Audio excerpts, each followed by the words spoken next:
Good morning. Good morning. പ്രമുഖ പത്രങ്ങളിലെ പ്രമുഖ വാർത്തകൾ ക്രോഡീകരിച്ചുകൊണ്ടുള്ള പ്രധാന പരിപാടിയായിട്ടുള്ള പത്രവാർത്താ ഇന്നേതാ ദിവസം? ഇന്ന് സെപ്റ്റംബർ 8 ഞായറാഴ്ച. ഞായറാഴ്ച പറയൂ. ഞായറാഴ്ചയെ കുറിച്ച് 2 വാക്ക് പറയൂ. ഞായറാഴ്ച എല്ലാപ്പോഴും പറയുന്ന പോലെ തന്നെ ഒരു പുതിയ ആഴ്ചയുടെ തുടക്കം. അതെ, പിന്നെ റെസ്റ്റ് എടുക്കാൻ എല്ലാവർക്കും പറ്റുന്ന ദിവസം, പക്ഷെ മാധ്യമ പ്രവർത്തകർക്ക് മാത്രം റെസ്റ്റ് എടുക്കാൻ പറ്റാത്ത ദിവസം. പിന്നെ അതുപോലെ തന്നെ ആരോഗ്യ മേഖലയിലുള്ളവർക്കും വിവിധ മേഖലയിലുണ്ട്, മിക്ക മേഖലയിലും ഉണ്ട്. പോട്ടെ, സാരമില്ല. പിന്നെ ഇന്നും ക്രിസ്ത്യൻസിന് 8 നോയമ്പ് തീരുന്ന ദിവസം. അവിടെ എല്ലായിടത്തും എല്ലാ വീട്ടിലും ഇന്നൊരു ഇന്ന് ബിരിയാണി, ബീഫ്, ചക്ക, മീന്, കപ്പ എല്ലാം കാണും. അപ്പൊ അവരത് ആഘോഷിക്കുന്നു. പിന്നെ പൊതുവെ ഞായറാഴ്ച എല്ലാ വീട്ടിലും തന്നെ കാണൂല എന്തെങ്കിലും നോൺ വെജ് സ്പെഷ്യൽ വൺ. ഞങ്ങളങ്ങനെ ഞായറാഴ്ച നോക്കാറില്ല. അത് സത്യം, അതിപ്പോ മാറി. പക്ഷെ പണ്ടൊക്കെ ആണെങ്കിൽ നമ്മൾ ഈ ഞായറാഴ്ച മാത്രം എന്തെങ്കിലും സ്പെഷ്യൽ ആയിട്ട് ബീഫോ പന്നിയോ കള്ളോ അതാ ഉദ്ദേശിച്ചോട്ടല്ലോ, കറന്നല്ല. അപ്പൊ അതൊക്കെ കൊണ്ടുവരുന്ന ഒരു ദിവസമാണല്ലോ ഞായറാഴ്ച. റെസ്റ്റ് എടുക്കുന്നവർക്ക് എല്ലാവർക്കും ഒരു ആഘോഷിക്കാനുള്ള ഒരു ദിവസം. അതാണ് ഞായറാഴ്ചയുടെ പ്രത്യേകത. അതെ, അപ്പൊ അതാണ് ഞായറാഴ്ചയുടെ പ്രത്യേകത. അപ്പൊ എല്ലാവർക്കും ഒരു നല്ല ഞായറാഴ്ച ആശംസിക്കുന്നു. ഓക്കെ, അപ്പൊ ഇന്നത്തെ പ്രധാന വാർത്തകൾ എന്തൊക്കെയാണ്?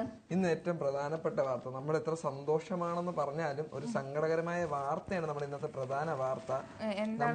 നമ്മൾ പലപ്പോഴും സംസാരിക്കുന്ന ഒരു കാര്യമാണ്, ലോകത്ത് മുഴുവൻ ഇഷ്ടംപോലെ യുദ്ധങ്ങൾ നമ്മൾ കണ്ടു. അതായത് യുക്രൈനും റഷ്യയും തമ്മിലുള്ള യുദ്ധം, പാലസ്തീനും ഇറാനും തമ്മിലുള്ള യുദ്ധം. ഇതൊക്കെ കാണുമ്പോഴും വേറെ രാജ്യങ്ങളാണല്ലോ എന്നുള്ളൊരു ഇതുള്ളൂ നമ്മളെ മനസ്സിലാക്കി. നമ്മുടെ പക്ഷെ ഇന്ത്യയില് വർഷമായിട്ട്, ഒരു 2-3 വർഷമായിട്ട് ഭയങ്കരമായിട്ട് നടക്കുന്ന ഒരു കലാപമാണ് മണിപ്പൂരിലെ കലാപം. അതിന് ഇതുവരെ ഒരു അറുതി വന്നിട്ടില്ലെന്നുള്ളതാണ് ഇന്നത്തെ പ്രധാനപ്പെട്ട വാർത്ത. അതായത് മണിപ്പൂരിൽ കലാപം വീണ്ടും രൂക്ഷമാവുകയാണ്. 5 മരണം വീണ്ടും റിപ്പോർട്ട് ചെയ്തിരിക്കുന്നു. ഇതിനു മുമ്പ് 2 വിഭാഗങ്ങൾ തമ്മിലുള്ള യുദ്ധം മൂലം പല സ്ത്രീകളും കത്തി എരിഞ്ഞ് കൊന്നതൊക്കെ നമ്മൾ സംസാരിച്ച കാര്യമാണ്. പല മാധ്യമങ്ങളും ഒരു ടൈമില് ഇതിന്റെ ഏറ്റവും പീക്കിലുള്ള അവസ്ഥ എത്തിയപ്പോഴാണ് ഇതൊക്കെ റിപ്പോർട്ട് ചെയ്യാൻ തന്നെ തുടങ്ങിയത്. മണിപ്പൂർ എന്ന് പറയുന്നത് വർഷങ്ങളായി അല്ലെങ്കിൽ കുറച്ച് നാളുകളായിട്ട് ഏറ്റവും പ്രശ്നബാധിതമായിരിക്കുന്ന ഒരു ഇന്ത്യയിലെ ഏറ്റവും കൂടുതൽ കലാപം ഇപ്പൊ നടന്നുകൊണ്ടിരിക്കുന്നത് മണിപ്പൂരിലാണെന്ന് നമുക്ക് പറയാൻ പറ്റും. മണിപ്പൂരിൽ എന്ന് പറഞ്ഞിട്ടുണ്ടെങ്കിൽ അതിനൊരു ഗോത്ര സംസ്കാരവുമായിട്ട് വളരെ ബന്ധമുള്ള ഒരു അക്രമ ചരിത്രമാണ് ഇതിനുള്ളത്. അപ്പൊ ഈ മെയ്തി കുങ്കി എന്ന് പറയുന്ന 2 വംശജര് തമ്മിലുള്ള ഒരു പ്രശ്നം ഒരു നാടിനെ അല്ലെങ്കിൽ ഒരു സ്റ്റേറ്റിനെ തന്നെ എങ്ങനെ ബാധിക്കും എന്നതിന്റെ, അത് വേണ്ട രീതിയിൽ അടിച്ചമർത്താൻ ഭരണകൂടത്തിന് കഴിഞ്ഞില്ലെങ്കിൽ പിന്നീട് അത് എത്തരത്തിലൊക്കെ വ്യാപിക്കും എന്നതിന്റെ വളരെ വ്യക്തമായിട്ടുള്ളൊരു എന്താ പറയാ വെളിപ്പെടുത്തലുകൂടിയാണ് മണിപ്പൂരിൽ ഇപ്പോൾ വിഷയവുമായി ബന്ധപ്പെട്ട് അവിടുത്തെ MLA-മാരായിക്കോട്ടെ, അവിടുത്തെ പ്രധാനപ്പെട്ട സ്പോർട്സ് താരങ്ങളായിക്കോട്ടെ, നിരന്തരം നരേന്ദ്രമോദി അടക്കമുള്ള കേന്ദ്ര നേതൃത്വം ഒരു കാര്യം നടപടികൾ സ്വീകരിക്കാൻ വേണ്ടി മോദിയുടെ അടക്കം സംസാരിക്കുന്നുണ്ട്. പ്രതിപക്ഷ നേതാവൊക്കെ ആണെങ്കിലും മണിപ്പൂരിൽ ചെന്ന് സംസാരിക്കുന്നുണ്ട്. എന്നിട്ടും അത് ഇപ്പോഴും അവിടെ അത് ആളി കത്തിക്കൊണ്ടിരിക്കുക എന്നുള്ളതാണ് മറ്റൊരു സത്യം. അതെ, പക്ഷെ ഇതിന്റെ ഒപ്പം ചേർത്ത് വെക്കേണ്ട ഒരു കാര്യം, ഇപ്പം ജോസിന് ആദ്യം പറഞ്ഞു ഭയങ്കര മോശമായിട്ടുള്ള ഒരു സാഹചര്യമായിരുന്നു അവിടെ ഉണ്ടായിരുന്നതെന്ന് പറഞ്ഞു. അപ്പൊ തന്നെ നമ്മൾ മനസ്സിലാക്കേണ്ട വേറൊരു കാര്യം എന്ന് പറയുന്നത്, ഈ മോശം സാഹചര്യം എന്ന് പറയുന്നത് സ്ത്രീകൾ, കുട്ടികൾ അടക്കമുള്ളവർ വളരെ ക്രൂരമായി പീഡിപ്പിക്കപ്പെടുന്നു, അല്ലെങ്കിൽ അവർ അബ്യൂസ് ചെയ്യപ്പെടുന്നു, അല്ലെങ്കിൽ ഒരു എന്തെങ്കിലും എമ്പതിയോ അല്ലെങ്കിൽ മനുഷ്യത്വമുള്ള മനുഷ്യർക്ക് കണ്ടു നിൽക്കാൻ പറ്റാത്ത അവസ്ഥകളിലൂടെ സ്ത്രീകളും കുട്ടികളും കടന്നു പോകുന്നു. നഗ്നരായ തെരുവുകളിലൂടെ സ്ത്രീകളെ വലിച്ചിഴയ്ക്കുന്നു. അപ്പം ഇത്രയും വലിയ സംഭവങ്ങൾ നടന്നിട്ടും കേന്ദ്ര നേതൃത്വം വേണ്ട രീതിയിൽ പ്രശ്നത്തെ പരിഹരിക്കുകയോ കാണുകയോ ഒന്നും ചെയ്തിട്ടില്ല. ഇപ്പൊ RSSന്റെ മുഖ്യ പ്രചാരങ്ങളുള്ള മോഹൻ ഭഗവത് വരെ ഇതിനെപ്പറ്റി പറഞ്ഞിട്ടും നമ്മുടെ പ്രധാനമന്ത്രിക്ക് ഇതിനകത്തൊരു വിഷയവും പറയാനില്ല. അതിന്റെ ഒപ്പം തന്നെ നടന്നൊരു കാര്യം എന്ന് പറഞ്ഞിട്ടുണ്ടെങ്കിൽ, ഈ മുഖ്യമന്ത്രി, അതായത് മണിപ്പൂരിലെ മുഖ്യമന്ത്രി മെയ്തി സമൂഹത്തിന് അനുകൂലമായിട്ടൊരു നിലപാടാണ് സ്വീകരിച്ചത്. അതിന്റെ ശബ്ദരേഖയും പുറത്തു വന്നൊരു സാഹചര്യത്തിലാണ് ഈ കലാപം ഇത്രമാത്രം രൂക്ഷിതമായിരിക്കുന്നത്. അതേസമയം തന്നെ ഈ മണിപ്പൂരിലെ മുൻ മുഖ്യമന്ത്രിയുടെ വീട്ടിലേക്ക് വരെ ഇത്തരത്തിലുള്ള ആക്രമണം നടന്നിട്ടുണ്ട്. അവരെ ആക്രമിക്കാനുള്ള, അത് നമ്മൾ ഇന്നലെ അത് സംസാരിച്ചിരുന്നു. അപ്പൊ മുൻ മുഖ്യമന്ത്രിക്ക് പോലും, അതായത് ഒരു രാഷ്ട്രീയ പ്രവർത്തകന് പോലും രാഷ്ട്രീയ പ്രവർത്തനത്തിനുപരി അത്രയും സീനിയർ ആയിട്ട് നിൽക്കുന്ന ഒരു വ്യക്തിക്ക് പോലും അവിടെ സുരക്ഷിതം അല്ലെങ്കിൽ അവിടുത്തെ സാധാരണ ജനങ്ങളുടെ കാര്യം പിന്നെ പറയേണ്ട ആവശ്യമില്ല. അപ്പൊ നമ്മൾ പൊതുവെ കലാപങ്ങളെ പറ്റിയൊക്കെ പറയുമ്പോൾ നമ്മൾ പ്രതീക്ഷിക്കുകയും അല്ലെങ്കിൽ നമ്മൾ കാണുകയും ചെയ്യുന്നത് ആളുകള് ഇപ്പം ഗുജറാത്ത് കലാപത്തിലൊക്കെ നമ്മൾ കാണുന്നുണ്ടെങ്കിൽ ആളുകൾ ഒന്നെങ്കിൽ കത്തി അങ്ങനത്തെ വസ്തുക്കൾ അതാണ് നമ്മൾ കൂടുതൽ കാണുന്നത്. പക്ഷെ ഇപ്പൊ അല്ലെങ്കിൽ ഡ്രോണുകള്, ബോംബുകള്, വീട്ടിൽ കയറി വെടിവെച്ച് കൊല്ലുക, അത് ഉറങ്ങിക്കിടന്ന ആളെ വെടിവെച്ച് കൊല്ലുക. അതെ, ഇന്നലെ പ്രശ്നങ്ങൾക്ക് തുടക്കമിട്ടത് ഈ ഉറങ്ങിക്കിടന്ന ഒരു മനുഷ്യനെ വീട്ടിൽ കയറി അതിക്രമിച്ച് കയറി വെടിവെച്ച് കൊല്ലുക എന്നൊരു കാര്യമാണ്. 5 ആളുകൾ ഒരു സംസ്ഥാനം തന്നെ കത്തുന്നത് പൊതുസമൂഹത്തിലേക്ക് ഇപ്പൊ പുറത്തു വരുന്നൊരു കാര്യമാണ്. അല്ലാതെ അവിടെ എത്രത്തോളം ഇത് രൂക്ഷമാണെന്നുള്ള കാര്യം നമുക്ക് വ്യക്തമല്ല. നമ്മൾ ഇത് മാധ്യമങ്ങൾ വഴി കേൾക്കുന്നതോ ഇല്ലെങ്കിൽ അറിയുന്ന കാര്യങ്ങൾ മാത്രമല്ല നമ്മൾ ഇപ്പോഴും അറിയുന്നത്. അവിടെ ഇതിനേക്കാൾ അപ്പുറത്തുള്ള കാര്യങ്ങളായിരിക്കും ചിലപ്പോൾ നടന്നു. അതിനെപ്പറ്റി നമുക്ക് കൂടുതലൊന്നും അറിയത്തില്ല. അപ്പൊ അതൊരു കാര്യമാണ്. വീട്ടില് ആളുകളെ വിളിച്ച് കൊലപ്പെടുത്തുക, അതിന്റെ ഒപ്പം തന്നെ ക്രൂരമായിട്ടുള്ള, അത് പറയുമ്പോൾ തന്നെ നമുക്ക് അതിൻ്റെ ഒരു ബുദ്ധിമുട്ടുണ്ട്. അത്തരത്തിലുള്ള ക്രൂരമായിട്ടുള്ള സംഭവങ്ങൾ വരിക, ഗവൺമെന്റോ മറ്റുള്ള അധികാരികളോ അതിനെപ്പറ്റി ചർച്ച ചെയ്തിരിക്കും. ഇപ്പൊ പറയുന്ന മുഖ്യമന്ത്രിയും MLA-മാരുടെ യോഗം വിളിച്ചിട്ടുണ്ട് എന്ന് പറയുന്നുണ്ട്. പക്ഷെ മുഖ്യമന്ത്രി MLA-മാരുടെ യോഗം വിളിക്കുമ്പോഴും ഈ മുഖ്യമന്ത്രി തന്നെയാണ് ഈ മെയ്തി അനുകൂല നിലപാടെടുക്കുകയും കുങ്കികൾ ക്രൂരമായിട്ട് അവഗണിക്കപ്പെടുകയും ചെയ്തപ്പോ പ്രതികരിക്കാതിരുന്നു. അപ്പം ഏത് തരത്തിലാണ് എന്നുള്ള കാര്യമാണ്. കുട്ടികളെ സ്കൂളിൽ വിടേണ്ട കാര്യമില്ലെന്നാണ് പറഞ്ഞത്. കാരണം അത്തരത്തിലുള്ള അവസ്ഥയാണുള്ളത്. പേടി കാരണം 3 കലാപകാരികളും ഈ അപകടത്തിൽ മരിച്ചിട്ടുണ്ടെങ്കിൽ പോലും എപ്പോ എങ്ങനെ നടക്കുമെന്ന് പറയാൻ പറ്റാത്തൊരു കാര്യമാണ്. ഈ ജനതയെ മുഴുവൻ തെരുവിലേക്ക് എത്തിക്കേണ്ട ഒരു അവസ്ഥ, അതായത് തെരുവിലേക്ക് എത്തിക്കേണ്ടത് ഒരവസ്ഥ ക്രിയേറ്റ് ചെയ്തത് ഭരണകൂടമാണെന്ന് പറയാതെ വയ്യ. കാരണം അത് വേണ്ട രീതിയിൽ ആ പ്രശ്നത്തെ പഠിക്കുന്നില്ല, അതിനെ ഡീൽ ചെയ്യുന്നില്ല, അല്ലെങ്കിൽ അവർക്ക് വേണ്ട കാര്യങ്ങൾ ചെയ്യുന്നില്ല.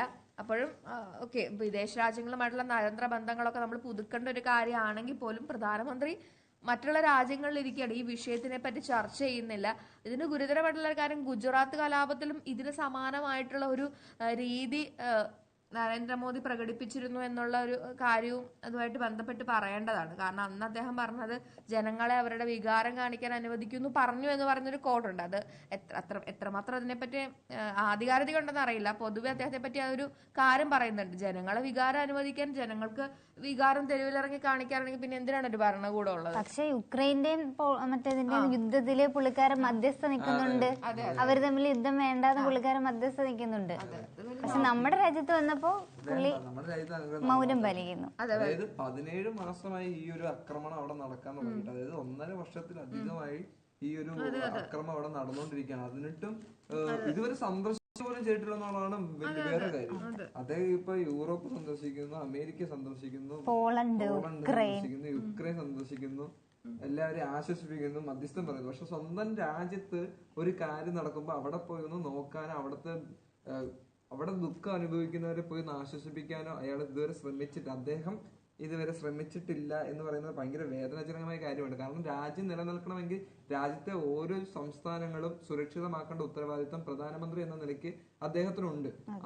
ആ സംസ്ഥാനത്തുണ്ടാകുന്ന പല പ്രശ്നങ്ങളും ഇതുവരെ നോക്കിക്കാണാത്ത, അതിനുവേണ്ടി ഒരു നടപടി എടുക്കാത്ത ഒരു പ്രധാനമന്ത്രി എന്തിനാണെന്ന് വരെ നമുക്ക് ചിലപ്പോൾ ചിന്തിച്ചു പോകും.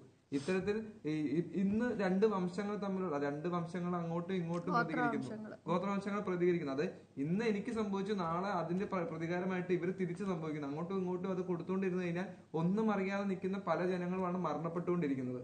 അക്രമങ്ങൾ ഉണ്ടാക്കി വിടാനും അഴിച്ചു വിടാനും പലർക്കും പറ്റും എന്ന് വെച്ച് അതിൽ നഷ്ടപ്പെടുന്ന പല ജീവിതങ്ങൾക്കും ആര് ഉത്തരം പറയും? അതൊക്കെ ഉത്തരം പറയേണ്ട ഉത്തരവാദിത്തമുള്ള ആളാണ് ഇപ്പൊ ഇന്ത്യയിൽ നിൽക്കുന്നില്ല. ഇന്ത്യയിൽ നടക്കുന്ന സംഭവങ്ങളെ പറ്റി ചർച്ച ചെയ്യുന്നില്ല. അത് ഭയങ്കര വേദനാജനകമായ ഒരു കാര്യമാണ്. അത് മാത്രമല്ല, ഇത്തരത്തിലുള്ള അധികാരത്തിലുള്ള വ്യക്തികളാണ് ഇത്തരത്തിലുള്ള അക്രമങ്ങൾക്ക് സപ്പോർട്ട് ചെയ്യുന്നുള്ളത് മറ്റൊരു വേദനാജനകമായ കാര്യമാണ്. അതിപ്പോ മണിപ്പൂരിലെ കാര്യങ്ങൾ മാത്രമല്ല, ഇപ്പൊ പശുക്കടത്ത് ആരോപിച്ചു വന്ന പല കേസുകളിൽ വരെ പോലീസ് ഈ അക്രമകാരികളെയാണ് സപ്പോർട്ട് ചെയ്തുകൊണ്ടിരിക്കുന്നത്. അക്രമം ആരഴിച്ചുവിടുന്നോ അവരുടെ കൂടെയാണ് ഇപ്പൊ പോലീസ് നിൽക്കുന്നത്. അത് എന്തിനു വേണ്ടിയാണ് നമ്മൾ ചിന്തിച്ചു കഴിഞ്ഞാൽ, രാജ്യത്തിന് ഒരു ന്യൂനപക്ഷങ്ങളെ ഇല്ലാതാക്കാൻ വേണ്ടി മാത്രം ശ്രമിക്കുന്ന ഒരു ഭരണപക്ഷമാണോ എന്ന് നമുക്ക് ചിന്തിച്ചു പോകും. കാരണം ബലഹീനരെ, അതായത് താഴ്ന്നു നിൽക്കുന്നവരെ ഭയങ്കരമായിട്ട് ആക്രമിക്കാനുള്ള ഒരു ടെൻഡൻസി ഇപ്പോൾ ഭരണകർത്താക്കൾ തന്നെ അവർക്ക് കൊടുക്കുകയാണ്. നിങ്ങൾ അവരെ എന്തുവേണം ചെയ്തോ എന്ന് വിളിച്ചു പറയുന്ന തരത്തിലാണ് അവരിപ്പോ സംസാരിച്ചുകൊണ്ടിരിക്കുന്നത്. എന്തിനു വേണ്ടിയാണ് അങ്ങനെ സംസാരിക്കുന്നത്? അതായത് സംസാരിക്കുന്നില്ല, ഈ വിഷയത്തിനെ പറ്റി സംസാരിക്കുന്നേ ഇല്ല. അതാണ് അവർക്ക് ഈ ആക്രമിക്കുന്ന ആളുകൾക്ക് സപ്പോർട്ട് കൊടുക്കുകയാണ്. അവർക്ക് വേണ്ടി എന്ത് ചെയ്യാന്നുള്ളൊരു ഇതാണ് ഇപ്പൊ അവർ ചെയ്തുകൊണ്ടിരിക്കുന്നത്. അതായത് ഭരണകർത്താക്കൾ അടക്കം അവർക്ക് ഈ അക്രമകാരികൾക്ക് സപ്പോർട്ട് നിൽക്കുമ്പോൾ നമ്മുടെ രാജ്യം എങ്ങനെയാണ് സുരക്ഷിതമാകുന്നതെന്ന് നമ്മൾ ചിന്തിക്കണം. ഇത്തരത്തിലുള്ള ആളുകൾക്ക് അവർക്ക് ചെയ്യേണ്ട കാര്യങ്ങൾ പോലും ചെയ്തു കൊടുക്കാൻ, അതായത് ഈ അക്രമത്തിൽപ്പെട്ടവർക്ക് പോലും നല്ലൊരു രീതിയിൽ അവർക്ക് സുരക്ഷിതത്വം ഉറപ്പുവരുത്താൻ കഴിയാത്ത സർക്കാർ എന്തിനാണ് നിലകൊള്ളുന്നത്? നമ്മുടെ രാജ്യം മുഴുവൻ സമാധാനപരമാകുമ്പോഴേ നമുക്ക് വികസനം കൊണ്ടുവരാൻ പറ്റത്തുള്ളൂ. മറ്റു രാജ്യങ്ങളിൽ പോയി സംസാരിച്ചു കഴിഞ്ഞാൽ എപ്പോഴാണ് നമുക്ക് വികസനം കൊണ്ടുവരാൻ പറ്റുന്നത്? അതൊന്നും ഒരു വികസനമല്ല. നമ്മുടെ രാജ്യം ആദ്യം സുരക്ഷിതമാകുക എന്നുള്ളതാണ് നമ്മുടെ ആദ്യത്തെ കർത്തവ്യം. അതാണ് ഭരണകർത്താക്കൾ ആദ്യം ചെയ്യേണ്ടത്, അല്ലേ? അതെ അതെ, വികാരഭരിതനായി പോയി ജോസിൻ. അതെ, അപ്പം മണിപ്പൂരിലെ പ്രശ്നങ്ങൾ വേണ്ട രീതിയിൽ ഡീൽ ചെയ്യപ്പെടുന്നില്ലെങ്കിൽ അത് വളരെ വലിയ പ്രശ്നങ്ങളിലേക്ക് തന്നെ പോകും. പലപ്പോഴും നമ്മൾ കലാപങ്ങളുടെയൊക്കെ ഭീകരത കണ്ട ജനത തന്നെയാണ്. ഇപ്പോൾ ഗുജറാത്ത് കലാപം ആയിക്കോട്ടെ, അല്ലാതെ ജാർഖണ്ഡിലൊക്കെ ഉണ്ടാകുന്ന പ്രശ്നങ്ങളായിക്കോട്ടെ, അല്ലെങ്കിൽ വോട്ടർ ഏത് കലാപങ്ങളുടെയും ഒരു സ്വഭാവം എന്ന് പറയുന്നത് വ്യാപകമായിട്ടുള്ള അതിക്രമങ്ങളാണ്. ഒരു ഗവൺമെന്റോ അല്ലെങ്കിൽ ഒരു ഭരണകൂടമോ അതിന് വേണ്ട രീതിയിൽ ഡീൽ ചെയ്യാതിരിക്കുക എന്ന് പറയുന്നത് ജനങ്ങളോട് ചെയ്യുന്ന ക്രൂരതയാണ്. അപ്പം അത് മനസ്സിലാക്കുക. നമ്മള് ഈ ഗുജറാത്ത് കലാപത്തിന്റെ ഒക്കെ കാര്യം പറയുമ്പോൾ ഞാൻ വായിച്ചിട്ടുണ്ട്, തെരുവിലിറങ്ങുമ്പം മരിച്ച ആളുകളുടെ മാംസം, അതായത് കത്തിക്കുകയൊക്കെ ആയിരിക്കും ആളുകളെ ചെയ്യുന്നത് കൊന്നിട്ട്. അപ്പം ചെരുപ്പില് ഈ ടാർ ഒട്ടിപ്പിടിക്കുന്ന പോലെ മനുഷ്യരുടെ മാംസവും ബ്ലഡൊക്കെ ഒട്ടിപ്പിടിച്ചൊരു കാര്യങ്ങളൊക്കെ പറഞ്ഞ് വായിച്ചു കേട്ടിട്ടുണ്ട് പണ്ട്. അപ്പോൾ ഈ കലാപം എന്ന് പറയുന്നത് നമുക്കൊരു പക്ഷെ നമുക്ക് അനുഭവിക്കാത്ത കൊണ്ട് അതൊരു പ്രശ്നമായി തോന്നുന്നുണ്ടായിരിക്കില്ല. നമ്മൾ മാറാട് കലാപമൊക്കെ കണ്ടതാണ് കേരളത്തിലാണെങ്കിലും. പക്ഷെ ഇത് വളരെ ഒരു പ്രശ്നമായിട്ടുള്ള ഒരു കാര്യമാണ്. ഡ്രോണുകൾ ഉപയോഗിക്കപ്പെടുന്നു, ഷെല്ലുകൾ ഉപയോഗിക്കപ്പെടുന്നു. അത് ഒരു രാജ്യത്തിന്റെ അകത്ത് തന്നെ നടക്കുന്ന ഒരു കാര്യമാണ്. ഇപ്പം കുങ്കി സമുദായമാണ് ഇപ്പോൾ ഒരാളെ കൊന്നതെന്നുള്ളൊരു കാര്യത്തിൽ പറഞ്ഞു. പക്ഷെ നമുക്ക് ആർക്കും ഇതിന്റെ റിയാലിറ്റി അറിയില്ല, എന്താണ് ആക്ച്വലി നടക്കുന്നതെന്ന് അറിയില്ല. അത് ഇത്തരത്തിൽ അതിക്രമങ്ങളെ വേണ്ട രീതിയിൽ അടിച്ചമർത്താൻ ഭരണകൂടത്തിന് കഴിഞ്ഞു. വേറെ എല്ലാ പ്രശ്നങ്ങളും അടിച്ചമർത്താൻ സാധിക്കുന്നുണ്ട്. ഇപ്പൊ വേറെ എന്തെങ്കിലും ഒരു കാര്യം നമ്മൾ പറഞ്ഞുകൊണ്ട് വരികയാണെങ്കിൽ അതിനെ അടിച്ചമർത്താനും താത്താനും ഒക്കെ പറ്റുന്നുണ്ട്. ഈ കാര്യത്തിലൊന്നും എന്തോ വയ്യ ഇവർക്കൊക്കെ. അതല്ലാതെ ഇപ്പൊ ഇതിനെ കുറിച്ച് കൂടുതൽ എന്താ പറയാ. അടുത്ത ഒരു പ്രധാന വാർത്ത, അപ്പം നമ്മളൊരു അന്തർദേശീയ അല്ലെങ്കിൽ അന്തർ സംസ്ഥാന പ്രശ്നമാണ് ചർച്ച ചെയ്തതെങ്കിൽ ഇനി ഏറ്റവും പ്രാധാന്യം അറിയില്ല, പ്രധാന പത്രങ്ങളിലെല്ലാം തന്നെ ചർച്ച ചെയ്തൊരു കാര്യം എന്ന് പറയുന്നത് ഈ PV അൻവറിന്റെ വെളിപ്പെടുത്തലുമായി ബന്ധപ്പെട്ടിട്ട് കണക്ട് ചെയ്തുണ്ടായിട്ടുള്ള കാര്യങ്ങൾ തന്നെയാണ്. എന്തൊക്കെയാ നീതു അതിന്റെ പുതിയ അപ്ഡേറ്റ്സുകൾ? ADGPയുടെ RSS കൂടിക്കാഴ്ചയിലെ രാഷ്ട്രീയ പോരാണ് പുതിയതായിട്ട് പുറത്തുവരുന്ന റിപ്പോർട്ട്. അതായത് RSS നേതാവുമായിട്ട് നടത്തിയ കൂടിക്കാഴ്ചയിൽ ADGP MR അജിത് കുമാർ സ്ഥിരീകരിച്ചതോടെ രാഷ്ട്രീയ വിവാദം ഒരു പുതിയ തലത്തിലേക്ക് ADGP ഇതിനകത്ത് ഏറ്റവും വലിയ അപ്ഡേറ്റ് എന്ന് പറഞ്ഞിട്ടുണ്ടെങ്കിൽ ADGP സമ്മതിച്ചിട്ടുണ്ട് അദ്ദേഹം ഈ RSSന്റെ മുഖ്യ ആളുകളായിട്ടുള്ള ഹൊസബാളയ്ക്കും അതേപോലെ തന്നെ ബാക്കിയുള്ളവരെയൊക്കെ റാം മാധവിനെയൊക്കെ കണ്ടെന്ന്, അല്ലെങ്കിൽ കണ്ടിട്ടുണ്ടെന്ന് ADGP ഇപ്പൊ സമ്മതിച്ചിട്ടുണ്ട്. പക്ഷെ എന്താ കാരണം എന്ന് വെച്ചിട്ടുണ്ടെങ്കിൽ ഈ കാര്യം സ്പെഷ്യൽ ബ്രാഞ്ച് നമ്മുടെ മുഖ്യമന്ത്രിയെ വരെ അറിയിച്ചാണ്. എന്നിട്ട് മുഖ്യമന്ത്രി മിണ്ടിയിട്ടില്ല. ഇതിനു മുമ്പ് സെൻകുമാറിന്റെ ഒരു വിഷയം ഉണ്ടായപ്പോ ഭയങ്കര ബഹളമായിരുന്നു മുഖ്യമന്ത്രി. അതാണ് ഏറ്റവും വലിയ കാര്യം. സെൻകുമാർ പുള്ളിക്ക് എന്തോ RSS ആയിട്ട് എന്തൊരു ബന്ധമുണ്ടെന്നോ സ്നേഹമാണോ അങ്ങനത്തെ ഒരു കാര്യമായിരുന്നു വന്നത്. അന്ന് ഭയങ്കരമായി കത്തിക്കേറിയ ഒരു മനുഷ്യൻ മിണ്ടുന്നില്ല.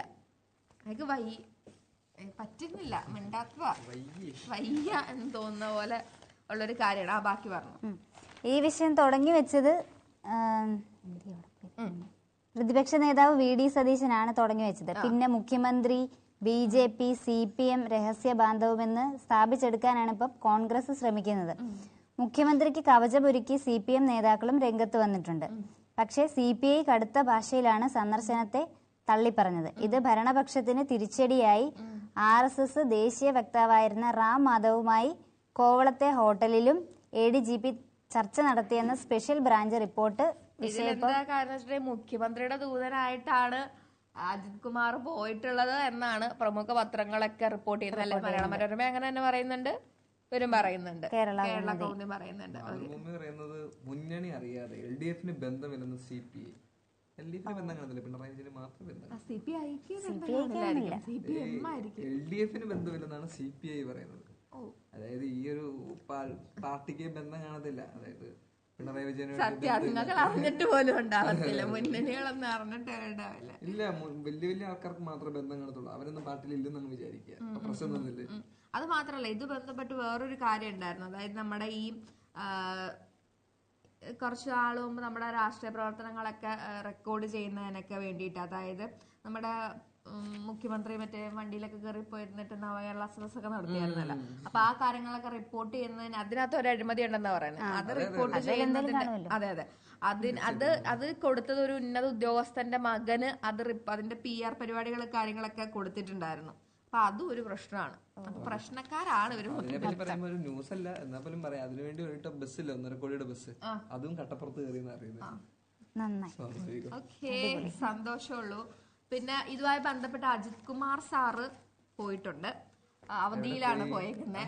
അതെ. എനിക്ക് തോന്നുന്നു അജിത് കുമാറിനെതിരെ വലിയ പ്രശ്നങ്ങളൊന്നുമില്ല. സുജിത് ദാസിനാണ് എല്ലാ പ്രശ്നങ്ങളും. അതെ, സുജിത് ദാസിനെ കുറിച്ചാണ് ഇപ്പം എല്ലാരും ചർച്ച ചെയ്യുന്നത്. അതെ.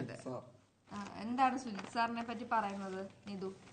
അതായത് പുള്ളി ഒരു പാവപ്പെട്ട കുടുംബത്തില് ജനിച്ചു വളർന്ന ആളാണ്. പക്ഷെ സമൂഹത്തില് ഉള്ള ആൾക്കാർക്ക് വേണ്ടി നല്ലത് ചെയ്യണമെന്ന് വിചാരിച്ചാണ് പുള്ളിക്കാരൻ IPSലേക്ക് വന്നത്. പക്ഷെ പണം കണ്ടപ്പോഴത്തേന് പുള്ളിക്ക് അതിനോടുള്ള ഒരു ആക്രാന്തം എന്ന് വേണേ പറയാം. അത് കൂടിയത് കാരണമാണ് പുള്ളിക്കാരൻ ഈ സ്വർണ്ണക്കടത്ത് അങ്ങനെയുള്ള കാര്യങ്ങളെല്ലാം ചെയ്യുന്നതെന്നാണ് പൊതുവെ പുള്ളിയെ കുറിച്ച് പറയുന്ന ഒരു ആരോപണങ്ങൾ. ജീവിതം എത്രമാത്രം ഇൻസ്പയറിംഗ് ആണ്. പക്ഷെ അത്രമാത്രം ആളുകൾക്ക് ഇൻസ്പയറിംഗ് ആയ ഒരാൾ ഇത്രയും വലിയൊരു അക്യൂസിഷൻ വരെ, ഒരുപക്ഷെ എന്താ പറയാ, ഉന്നതാധികാരികളൊക്കെ ഇങ്ങനെ നിൽക്കുമ്പോ എനിക്ക് തോന്നുന്നു ഈ പറയുന്ന പോലെ ഒരു വലിയൊരു സപ്പോർട്ടൊന്നും ഇല്ലാത്തതുകൊണ്ടായിരിക്കും പുള്ളി ഏറ്റവും കൂടുതൽ ഈ വിഷയത്തിൽ ഏറ്റവും വലിയ വിമർശനം ഉന്നയിച്ചത് അജിത് സാറിനെതിരെ. ഇതിപ്പോ വന്നേക്കുന്ന ഫുള്ള് പണി മൊത്തം സുജിത് ദാസിനെതിരെയാണ്. അത് നമ്മൾ ഫിൽട്ടർ ചെയ്തെടുക്കുമ്പോഴേ, അതായത് നന്നാക്കുമ്പോ മുകള് തൊട്ടേ നന്നാക്കണം. സത്യം പറയാൻ താഴെ തൊട്ട് നന്നാക്കണം എന്ന് എല്ലാരും പറയുന്നത്. പക്ഷെ മുകള് തൊട്ട് നന്നാക്കുമ്പോ ഇത് ഒരു പരിധി വരെ ഇത് കുറയും. കാരണം എന്താണെന്നറിയോ? ഞാൻ പറഞ്ഞുതരാം. കാരണം ഈ ആള് വിചാരിക്കും മേലെയുള്ള ആൾക്ക് ഇതൊക്കെ പറ്റുന്നുണ്ട്, അപ്പൊ പിന്നെ താഴെ ഇരിക്കുന്ന എനിക്ക് പറ്റിയാലും കുഴപ്പമില്ല എന്നൊരു വിചാരം വരും. അപ്പൊ സ്വാഭാവികമായിട്ട് ഇത് ചെയ്തു തുടങ്ങും. അതായത് വലിയ മഹാന്മാര് പറയുന്ന കേട്ടില്ലേ, ഈ കാശ് പലരെയും മാറ്റും. പണത്തിനോടുള്ള ആർത്തി കാരണം പലരും പലതും മറക്കും. അപ്പം ഞാനിപ്പോ ഡീസന്റ് ആയിട്ട് നിന്നു, അപ്പോ എനിക്കൊന്നും കിട്ടുന്നില്ല. ഡീസന്റ് അല്ലാത്ത ചിലപ്പോ മുകളിലുള്ള മേലുദ്യോഗസ്ഥർക്ക് പലതും കിട്ടുന്നത് കാണുമ്പോ സ്വാഭാവികമായിട്ട് എനിക്കും പിന്നെ ഞാൻ ചെയ്ത എന്താ തെറ്റെന്നുള്ളൊരു കോൺസെപ്റ്റ് വന്നു കഴിഞ്ഞാൽ അവിടെ തീർന്നത്. അപ്പൊ നമ്മുടെ ഏറ്റവും മേള് തൊട്ട് നന്നായിട്ട് വരണം. അതായത് മുഖ്യമന്ത്രിയുടെ തലം തൊട്ട് നന്നായി വരുമ്പോൾ മേ ബി ഇത് താഴോട്ട് നന്നായി വന്നോളൂ. മനസ്സിലായോ? അതെ. ഇതുമായിട്ട് ബന്ധപ്പെട്ട് പറയുന്ന മെയിൻ ആയിട്ടുള്ള കാര്യം എന്ന് പറഞ്ഞിട്ടുണ്ടെങ്കിലേ, ഈ ഒരു ഇരട്ട മുഖം അല്ലെങ്കിൽ ഇരട്ട പ്രതിസന്ധിയാണ് ഇതുമായിട്ട് ബന്ധപ്പെട്ട് ഉള്ളതെന്ന് പറയാം. അപ്പം BJPയുടെ ഒരു അവസ്ഥ എന്ന് പറഞ്ഞാൽ, BJP ആലോചിച്ചു, BJP CPM-നെ കുറ്റം പറയുന്നു, അല്ലെങ്കിൽ LDF-നെ കുറ്റം പറയുന്നു, LDF BJP-യെ കുറ്റം പറയുന്നു. അവസാനം എന്താണ്, രണ്ടുപേരും തമ്മിൽ അന്തർധാര ഉണ്ടെന്നുള്ള രീതിയിൽ റിപ്പോർട്ടുകൾ പുറത്തു വരുന്നു. പല റിപ്പോർട്ടുകളും അതിന്റെ തെളിവുകൾ അടക്കമുള്ള റിപ്പോർട്ടുകളാണ് ഇപ്പൊ പുറത്തു വന്നുകൊണ്ടിരിക്കുന്നത്. VD സതീശൻ ആദ്യം ഒരു എന്താ പറയാ ഒരു സാധനം ഇട്ട് കൊടുത്തതാണ്, അത് പക്ഷെ കത്തിക്കേറി എന്നുള്ള ഇതാണ്.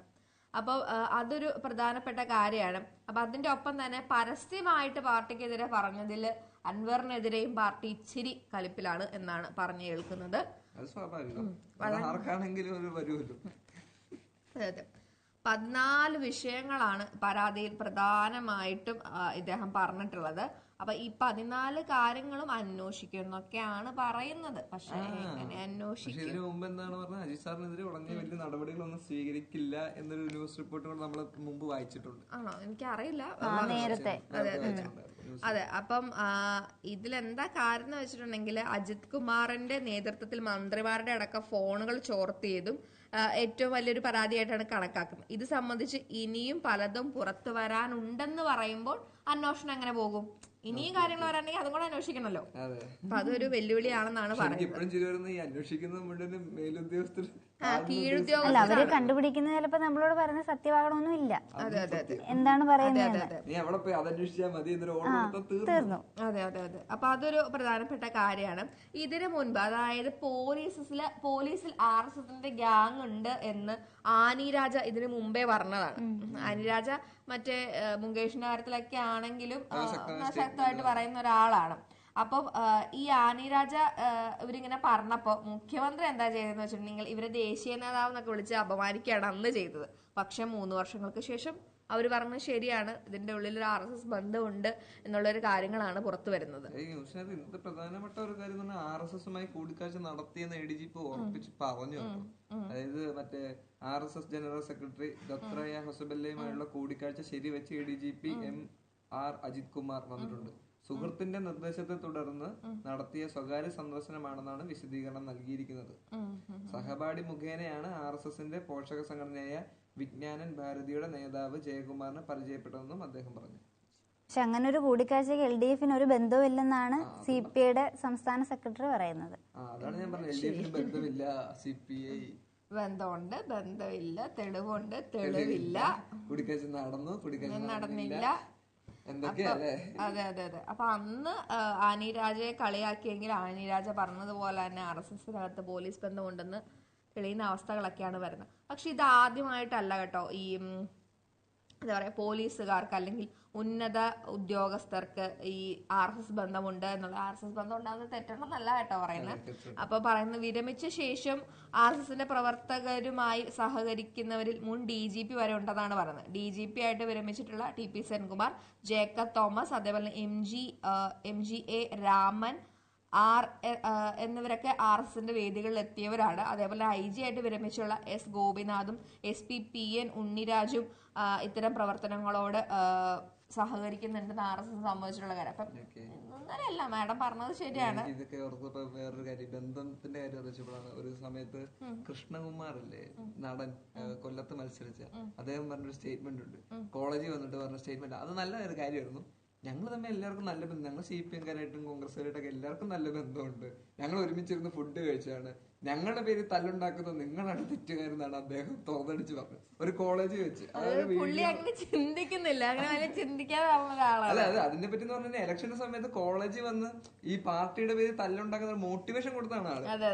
അറിയാതെ സാധനം പുറത്തു വന്ന് മോട്ടിവേറ്റഡ് ആയി മുകേഷൊക്കെ നല്ല ഫ്രണ്ട്സ് ആണ്, ഞങ്ങൾ മൂന്നുപേരും ഒരുമിച്ചിരുന്ന് ഫുഡ് കഴിച്ചിട്ട് ഇറങ്ങി വന്നുള്ളൂ, ഞങ്ങളുടെ പേര് തല്ലുണ്ടാക്കുന്നത് നിങ്ങളാണ് തെറ്റുകാരെന്നും പറഞ്ഞ് അദ്ദേഹം ഒരു നമ്മുടെ സ്കൂളിലൊക്കെ പഠിക്കുമ്പോൾ സാധനം നമ്മളുടെ അടുത്തോട്ട് പറയില്ല, അതായത് നിങ്ങളിങ്ങനെ തല്ലുണ്ടാക്കിക്കോ അല്ലെങ്കിൽ അണികൾ തല്ലുണ്ടാക്കുന്നു, നേതാക്കന്മാര് മെയിൻ ആയിട്ട് നിക്കണമെന്നൊക്കെ ഒരു സാധനം പറയാം.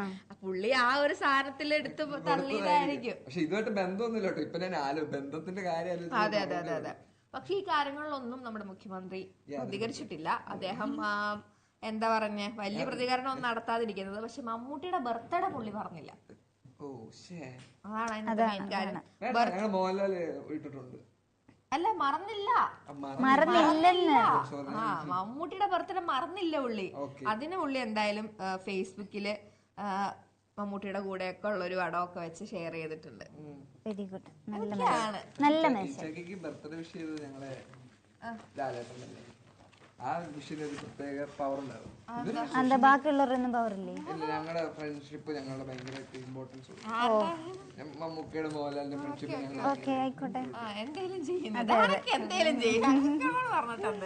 പക്ഷെ നല്ല രസമായിരുന്നു. പക്ഷെ ദുൽഖറിന്റെ പോസ്റ്റ് ഉണ്ടായിരുന്നു, 2 യങ്സ്റ്റേഴ്സ് നിൽക്കുന്ന ഫോട്ടോ. അതെ അതെ, അവിടെ ഉണ്ട്. മമ്മൂട്ടി തന്നെ ഓർക്കണ്ടായിരിക്കും, വയസ്സാവാൻ സമ്മതിക്കില്ലേത്. ഇവിടല്ലേ കൊള്ളാം കൊള്ളാം, അത് ശരിയാ. പക്ഷെ ഇത്രയും വരില്ല, അച്ഛന്റെ അത്രയും വരില്ല. ചെന്നൈയിലാണ് സെലിബ്രേറ്റ് ചെയ്യുന്നത്. അതെ, അത് 73 വയസ്സായിട്ടുണ്ട്. ഭയങ്കര കണ്ടാ പറയില്ല. പുള്ളിയുടെ വീട്ടിലല്ല ഈ മന്നത്തിൽ, അതായത് മന്നത്ത് എന്ന് പറയുന്നത് ഇയാളുടെ ഇതാണ്, അതായത് നമ്മുടെ വീട്ടുകാരല്ലടോ, നമ്മുടെ SRK, അതായത് ഷാരൂഖ് ഖാന്റെ വീടാണ്. അപ്പൊ പുള്ളി മന്നത്തിന്റെ ഫ്രണ്ടിൽ വന്നിട്ട് ഇങ്ങനെ ഹായ് എന്നൊക്കെ പറഞ്ഞ ഭയങ്കര ഇതുണ്ടാവും. അതിന് സമാനമായിട്ട് അല്ലെങ്കിൽ അതിലും അതാണ് നമ്മൾ ഞാൻ സംസാരിച്ചത്. SRKയുടെയും മമ്മൂട്ടിയുടെയും ബർത്ത്ഡേക്ക് ബാൽക്കണി വന്നൊരു വിഷയം. അതെ, അപ്പൊ ഈ ബാൽക്കണി പറയുന്നത് മമ്മൂക്ക് വന്ന് ആരാധകരെയൊക്കെ കണ്ട് മുട്ടായൊക്കെ കൊടുക്കുന്നത്. അപ്പൊ പുള്ളി ഇവിടെ ഇല്ലാതിരുന്നിട്ട് പുള്ളി വീഡിയോ കോള് വിളിച്ച് ആരാധകരെ കണ്ട് അവിടെ ഫുൾ ചോക്ലേറ്റ്സും കാര്യങ്ങളൊക്കെ സെറ്റ് ചെയ്ത് ആരാധകർക്ക് കൊടുത്താണ് വിട്ടത്. അങ്ങനെ വേണം. GVMന്റെ ഫസ്റ്റ് ലുക്ക് പോസ്റ്ററും ഭയങ്കര ട്രെൻഡിങ് ആയിരുന്നു ഇന്നലെ. യങ്സ്റ്ററായിട്ട് പുള്ളി ഒരു കൂൾ മനുഷ്യൻ. എന്ത് പറ്റുന്ന രസമായിരുന്നു കാണാന്നറിയോ? എന്നെ മമ്മൂട്ടി എന്ത് ക്യൂട്ടാടാ, എന്റെ മച്ചാൻ എന്ത് ക്യൂട്ടാടാ. ക്യൂട്ടില്ല, പുള്ളി ഒരു ചക്കര ചക്കര ചക്കര അത്ര മതി. എന്തൊക്കെയല്ലേ ചക്കര എന്ന് പറഞ്ഞ പുള്ളി ഒഫൻഡഡ് ആവും. പഞ്ചാരക്കൊട്ട്. അതെ, പഞ്ചാരക്കൊട്ട് അത് ഇഷ്ടപ്പെടും. അതെ അതെ. വേറൊരു ഒരു തമാശയുള്ളൊരു വാർത്തയാണ്. ആദ്യം എത്തത് 100 പേർക്ക് ഒരു ഹെൽമെറ്റ് 2000 രൂപ വിലയുള്ള ഹെൽമെറ്റ് കൊടുക്കുമെന്ന് ഈ കോലഞ്ചേരിയിൽ ഒരു വാർത്ത വന്നു. അല്ലെങ്കിൽ കോലഞ്ചേരിയിൽ ഒരു കടയുടെ ഒരു ഓഫർ ആയിരുന്നു. 3 വിദ്വാന്മാർ എന്താ ഇരുന്ന് വെച്ചിട്ടുണ്ടെങ്കിൽ തലേദിവസം തന്നെ പോയി അവിടെ പാവരിച്ച് കിടന്ന് ആ 3 അടിച്ചു പറ്റി ഇത് വാങ്ങി. അപ്പൊ അതൊരു ഒരു ഫണ്ണായിട്ടുള്ള ഒരു സാധനമാണ്. അല്ല, ആദ്യം ചെല്ലുന്ന 10 പേർക്കല്ലേ? അതാ ഒരു നല്ല കിടിലൻ ഹെൽമെറ്റ് ഒക്കെ കിട്ടി. അപ്പൊ അതൊരു രസമുള്ള ഒരു കാര്യമാണ്. കുറച്ച് കൊതുകടി ഉണ്ടെങ്കിലും സാധനം കിട്ടിയില്ലേ എന്നാണ് കൊച്ചു. അതെ, 2000 രൂപ ഹെൽമെറ്റ്. അതെ അതെ അതെ അതെ. ചട്ടി പോലെ എന്റെ കൂട്ടർ ഇപ്പഴും എന്ത് ഹെൽമെറ്റ്. ആ ഹെൽമെറ്റ് ഒക്കെ നല്ല സാധനം മേടിച്ചു വെക്കണ്ടേ? കാരണം ഒരു ആക്സിഡന്റ് പറ്റി നിങ്ങളുടെ ജീവൻ നന്നായിട്ട് സംരക്ഷിക്കാൻ ഹെൽമെറ്റ് നന്നായിട്ട് സഹായിക്കും. നല്ലൊരു മാതൃകയാണ് 3 യുവാക്കൾ. അഭിനന്ദനം. അതെ അതെ അതെ അതെ അതെ. ഹെൽമെറ്റ് ഇല്ലാതെ വണ്ടി ഓടിക്കുന്ന യുവാക്കൾക്ക് മുമ്പിൽ ഈ 3 യുവാക്കൾ മാതൃകയായി എന്നുള്ള വാർത്ത ഇവിടെ പരിഗണിക്കേണ്ടതാണ്. അതെ, അടുത്തൊരു കാര്യമാണ് നമ്മുടെ പൂജ കേത്കറിന് ഓർമ്മയുണ്ടോ? ഓർക്കുന്നില്ല. ആ അതെ അതെ. അപ്പം അവരെ IAS നിന്ന് പുറത്താക്കിയിട്ടുണ്ട്. കാരണം അറിയത്തില്ലേ? അതെ അതെ. അപ്പൊ ഇങ്ങനെ കേന്ദ്ര സർക്കാരിന് വ്യക്തി വിവരങ്ങളിൽ തിരിമറി നടത്തി എന്നതുമായി ബന്ധപ്പെട്ട് പുള്ളിക്കാരത്തി, അതായത് കൂടുതൽ എക്സാം എഴുതുന്നു, കൂടുതൽ അവിടെ എക്സാം എഴുതുന്നു, പിന്നെ ഭിന്നശേഷിക്കാരുടെ ആനുകൂല്യങ്ങൾ പറ്റാൻ ശ്രമിക്കുന്നു, അങ്ങനെ ഒരുപാട് കാര്യങ്ങളുണ്ട്. പിന്നെ പുള്ളിക്കാരത്തിക്ക് പ്രത്യേക റൂം വേണം, അച്ഛന് റൂം വേണം, അനിയത്തിക്ക് റൂം വേണം, അങ്ങനെ ഭയങ്കര ഭരണമായിരുന്നു പുള്ളിക്കാരത്തി. അതെ അതെ. അപ്പം പ്രധാനപ്പെട്ട വാർത്തയല്ല, എന്നാലും ഒരു വാർത്തയാണ്. ജീവന് ഭീഷണിയായെങ്കിലേ പാതയോരത്തെ മരങ്ങൾ മുറിക്കാവൂ. നമ്മളിപ്പോ പ്രകൃതിയുമായിട്ട് ഇണങ്ങി ജീവിക്കുന്ന ഒരു മനുഷ്യൻ നിലയ്ക്ക് നമ്മൾ അങ്ങനത്തെ ന്യൂസുകൾ ശ്രദ്ധിക്കണമല്ലോ. പാതയോരങ്ങളിലെ മരങ്ങൾ ജനങ്ങൾക്ക് ജീവന് ഭീഷണി ഉണ്ടെങ്കിൽ മാത്രമേ വെട്ടിമാറ്റാൻ അനുമതി നൽകാവൂ എന്ന് വ്യക്തമാക്കി സർക്കാർ ഉത്തരവിറക്കി. വാണിജ്യ ആവശ്യങ്ങൾക്കായി റോഡരികിലെ മരങ്ങൾ വെട്ടാൻ അനുമതി നൽകരുതെന്നും ഉത്തരവിൽ വ്യക്തമാക്കുന്നു. ഇക്കാര്യം ഉറപ്പുവരുത്തണമെന്ന് കഴിഞ്ഞ മെയ്യിൽ ഹൈക്കോടതി ഉത്തരവിട്ടിരുന്നു. സമീപത്തെ കെട്ടിടങ്ങൾക്കും മറ്റു തടസ്സമാകുന്ന എന്നതടക്കമുള്ള കാരണത്താൽ മരം വെട്ടാൻ അനുമതി നൽകരുതെന്നും ഉത്തരവിലുണ്ട്. അതായത് ഒരു ടൈം വരെ ഈ ഇലക്ട്രിസിറ്റിക്ക് വരെ ഭീഷണിയാണെന്നുള്ള രീതിയിൽ മരങ്ങൾ വെട്ടിമുട്ടുന്നുണ്ട്. ബിൽഡിങ്ങിന് ഭീഷണിയാണ്, അങ്ങനെയുള്ള കാര്യങ്ങളൊക്കെ വെട്ടിമാറ്റുന്നുണ്ട്. അതായത് നമ്മള് എപ്പോഴും പറയാറുണ്ടല്ലോ, മരങ്ങൾ വെട്ടിമാറ്റുമ്പോൾ ഭൂമിയുടെ ഒരു ആയുസിന്റെ കുറവ് സംഭവിക്കുകയാണെന്നുള്ളത്. അപ്പൊ അതിനെതിരെ പ്രകൃതിക്കും ഇണങ്ങുന്ന രീതിയിലുള്ള ഒരു നിയമം കൊണ്ടുവരുന്നത് എന്തുകൊണ്ടും ബെറ്റർ ആണ്. അല്ലെങ്കിൽ അനധികൃതമായി മരം വെട്ടുന്നവർ പ്രത്യേകം ശ്രദ്ധിക്കുക. കാരണം അനധികൃതമായി പുഴയിൽ നിന്ന് മണല് വരുന്നവരുണ്ട്, മലയിടിക്കുന്നവരുണ്ട്. ഇതിന്റെയൊക്കെ പരിണത ഫലം നമ്മൾ ഓരോ വർഷവും അനുഭവിക്കുന്നുമുണ്ട്. അപ്പൊ അതിനെങ്കിലും മനസ്സിലാക്കി പ്രവർത്തിക്കുക. ബുദ്ധിയുള്ളവർ അപ്പൊ ബുദ്ധിയുള്ള ആളുകളൊക്കെ മനസ്സിലാക്കി ഇതാക്കുക. അതേപോലെ നമ്മുടെ കയ്യിൽ നിന്ന് ഒരു വേസ്റ്റ് പോലെ ഇങ്ങനെ വലിച്ചു വാരി ഇടാതെ നമ്മള് പറഞ്ഞ പോലെ തന്നെ മറ്റേ പ്ലാസ്റ്റിക് എടുക്കുന്ന ഫുഡിന്റെ വേസ്റ്റ് വരെ അടക്കം കൊടുക്കും. അതൊക്കെ ബുദ്ധിയുള്ളവർ. അതുമായി ബന്ധപ്പെട്ട് ഞാൻ അദ്ദേഹം വളരെ ജെന്യുവായിട്ട് പറഞ്ഞു. അതുമായി ബന്ധപ്പെട്ട വേറൊരു കാര്യമാണ് ഈ ആരോഗ്യ പ്രവർത്തകരെ പരസ്യത്തിനൊക്കെ ഉപയോഗിക്കുന്ന ഒരു രീതി ഉണ്ടല്ലോ. അതായത് അപ്പം ഒരു മരുന്ന് കൊണ്ടേ കൊടുക്കുന്നു, അത് അവർ മെഡിക്കൽ റെപ്പുകൾ കൊടുക്കുന്ന മരുന്നുകൾ അവർ വേണ്ട രീതിയിലൊക്കെ അത് എക്സിക്യൂട്ട് ചെയ്യുകയാണെങ്കിൽ അവർക്ക് ഓഫറുകൾ, കാര്യങ്ങൾ, അങ്ങനെയൊക്കെയുള്ള സാധനങ്ങളുണ്ടല്ലോ. അപ്പം ആരോഗ്യ പ്രവർത്തകർ, ഡോക്ടർമാർ എന്നിവർക്കൊക്കെ ഇങ്ങനത്തെ സമ്മാനങ്ങൾ കൊടുക്കുന്നതിന് വിലക്ക് ഏർപ്പെടുത്തിയിട്ടുണ്ട്. കാരണം ഈ സമ്മാനങ്ങൾ കൊടുക്കുന്നത് പിന്നീട് ഇപ്പൊ നമുക്കുള്ള സന്തോഷത്തിന് കൊടുക്കുന്നതായിരിക്കും, പക്ഷെ പിന്നീട് അതെങ്ങനെയാണ് വ്യാഖ്യാനിക്കപ്പെടുന്നത് വെച്ചിട്ടുണ്ടെങ്കിൽ സമ്മാനം കിട്ടാതെ വന്നു കഴിയുമ്പോൾ അവർക്ക് പ്രശ്നമാവും. മനസ്സിലായോ? ഈ സമ്മാനം കിട്ടുന്നവർക്ക്, അതായത് ഡോക്ടർമാർക്ക് മറ്റുള്ളവർക്കും ഒക്കെ നമ്മൾ പേഴ്സണൽ ആയിട്ട് സമ്മാനം കൊടുക്കൂലേ. അത് ഗവൺമെന്റ് തലത്തിലാണെങ്കിൽ ഒന്ന് ആലോചിച്ച് നോക്കിക്കേ. ഞാനൊരു സമ്മാനം കൊടുത്തു, പക്ഷെ നീ സമ്മാനം കൊടുത്തില്ല. അപ്പൊ നിനക്ക് കിട്ടുന്ന ട്രീറ്റ്മെന്റ് വേറെ, എനിക്ക് കിട്ടുന്ന ട്രീറ്റ്മെന്റ് വേറെ, അങ്ങനത്തെ സാധനം ഉണ്ട്. അതൊരു കാര്യമാണ്. മെഡിക്കൽ ഉപകരണ കമ്പനികൾക്കാണ് ഇത്തരത്തിലുള്ള നിർദ്ദേശം വന്നിട്ടുള്ളത്. ഒരുപാട് ഡോക്ടർമാരുടെ ഒരു പരിപാടിയാണ് എന്താ പറയാ, ആളുകൾക്ക് വേണ്ടിയിട്ട് മരുന്നാണ്, അനാവശ്യമായിട്ടുള്ള സാധനങ്ങളൊക്കെ മേടിപ്പിച്ച് ആ ബിസിനസ് വളർത്തി കൊടുക്കുക എന്നുള്ളത്. അപ്പൊ അതിനുള്ളൊരു അടിയാന്നുള്ള രീതിയിൽ വേണമെങ്കിൽ കാണാം. വിപണി താല്പര്യങ്ങളോടെ ഡോക്ടർമാർക്കും മറ്റ് ആരോഗ്യ പ്രവർത്തകരെയും മെഡിക്കൽ കമ്പനികൾ വിദേശത്ത് കൊണ്ടുപോകുന്ന കാര്യങ്ങളടക്കമുള്ളതിനാണ് വിലക്ക്. മെഡിക്കൽ ഉപകരണങ്ങളുടെ മാർക്കറ്റിംഗ് സംബന്ധിച്ച് ഏകീകൃത ചട്ടങ്ങളിലാണ് കേന്ദ്ര ഫാർമസ്യൂട്ടിക്കൽ വകുപ്പ് കർശന നിർദ്ദേശങ്ങൾ കൊണ്ടുവന്നിട്ടുള്ളത്. മെഡിക്കൽ കമ്പനികളോ അവരുടെ ഏജന്റുമാരോ ഡോക്ടർമാർക്കും അവരുടെ കുടുംബാംഗങ്ങൾക്കും സമ്മാനങ്ങൾ, വിദേശയാത്രകൾ, ആഡംബര സൗകര്യങ്ങൾ, ചിലവേറിയ ഭക്ഷണം, റിസോർട്ടിലെ താമസം എന്നിവ നൽകരുതെന്നാണ് നിർദ്ദേശമുള്ളത്. മനസ്സിലായോ? അതേപോലെ തന്നെ ഒരു മെഡിക്കൽ ഉപകരണങ്ങളുടെ കാര്യത്തിലും ഈ ആരോഗ്യ പ്രവർത്തകരുടെ പേരുകളോ ചിത്രങ്ങളോ പരസ്യങ്ങളോ ഉപയോഗിക്കരുത് എന്നും പറഞ്ഞിട്ടുണ്ട്. ഓക്കെ. അതുപോലെ ചിലരുടെ പ്രൊമോഷൻ പറയും ഡോക്ടർ അംഗീകരിച്ച സാധനം, ഡോക്ടർ പറഞ്ഞ സാധനം എന്നൊക്കെ പറഞ്ഞ ചില കാര്യങ്ങൾ പറയും. അപ്പൊ അങ്ങനെ പരസ്യവാചകങ്ങളിൽ സുരക്ഷിതത്വം തുടങ്ങിയ വിശേഷണങ്ങൾ അനുമതിയില്ലാതെ ഉപയോഗിക്കരുതെന്നും ഇപ്പൊ കാര്യങ്ങൾ വന്നിട്ടുണ്ട്. നല്ല കാര്യം. സന്തോഷമായില്ലേ എല്ലാവർക്കും? സന്തോഷമായി.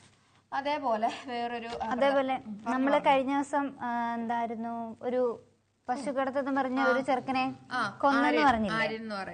ഇപ്പൊ വീണ്ടും അതുപോലെ പശുക്കളെന്ന് ആരോപിച്ച് യുവാവിനെ ആരോപിച്ച് മഹാരാഷ്ട്രയില് ഒരു യുവാവിനെ മർദ്ദിച്ചിട്ടുണ്ട്. അതായത് ഹരിയാനയിൽ പശുക്കടത്ത് സംശയിച്ച് വിദ്യാർത്ഥിയെ കൊലപ്പെടുത്തിയ സമയം നമുക്ക് എല്ലാവർക്കും അറിയാം.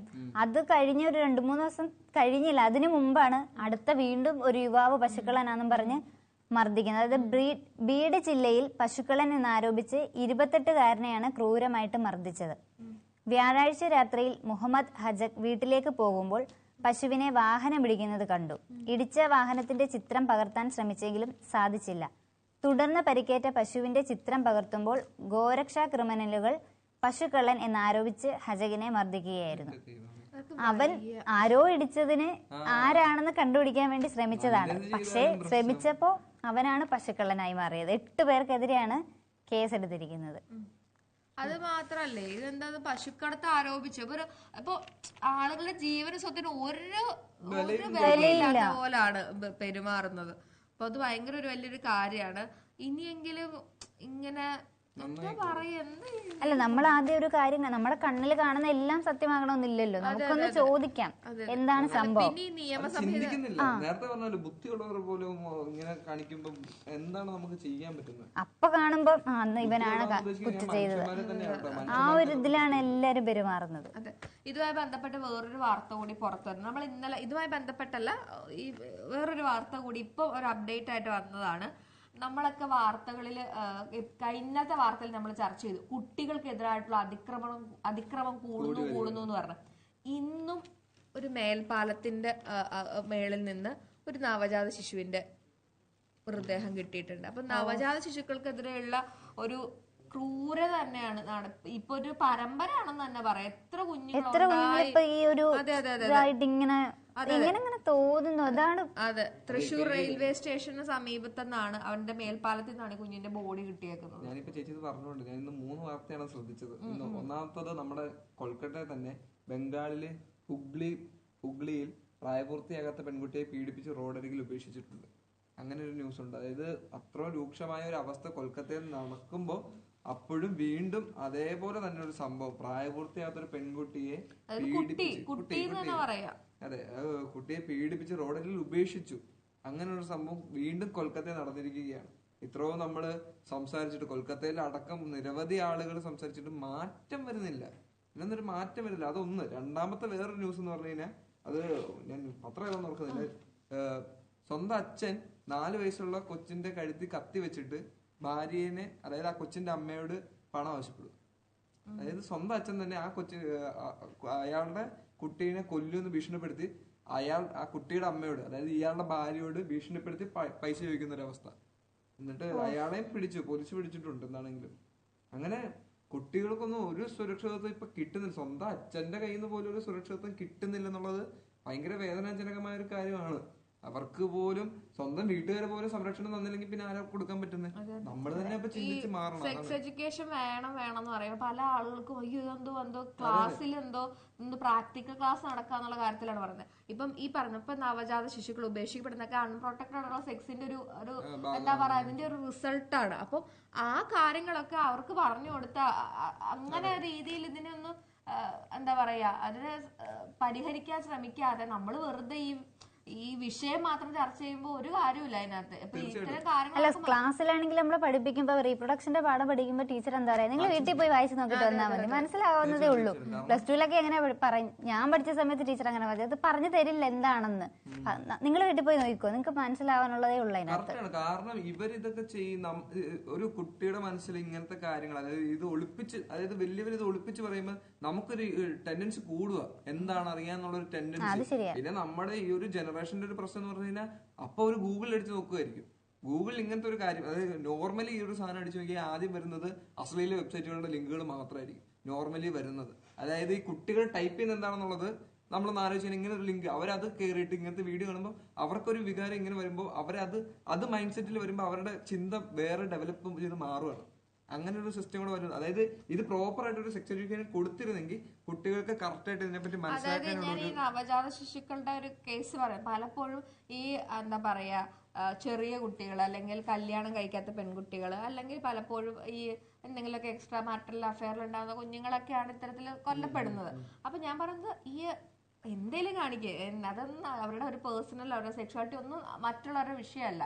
പക്ഷെ അൺപ്രൊട്ടക്റ്റഡ് ആയിട്ടുള്ള സെക്സ് ചെയ്യുന്നതിന്റെ പ്രശ്നങ്ങളെ പറ്റി അവർ ബോധവാന്മാരായിരിക്കുക എന്നുള്ളതാണ്.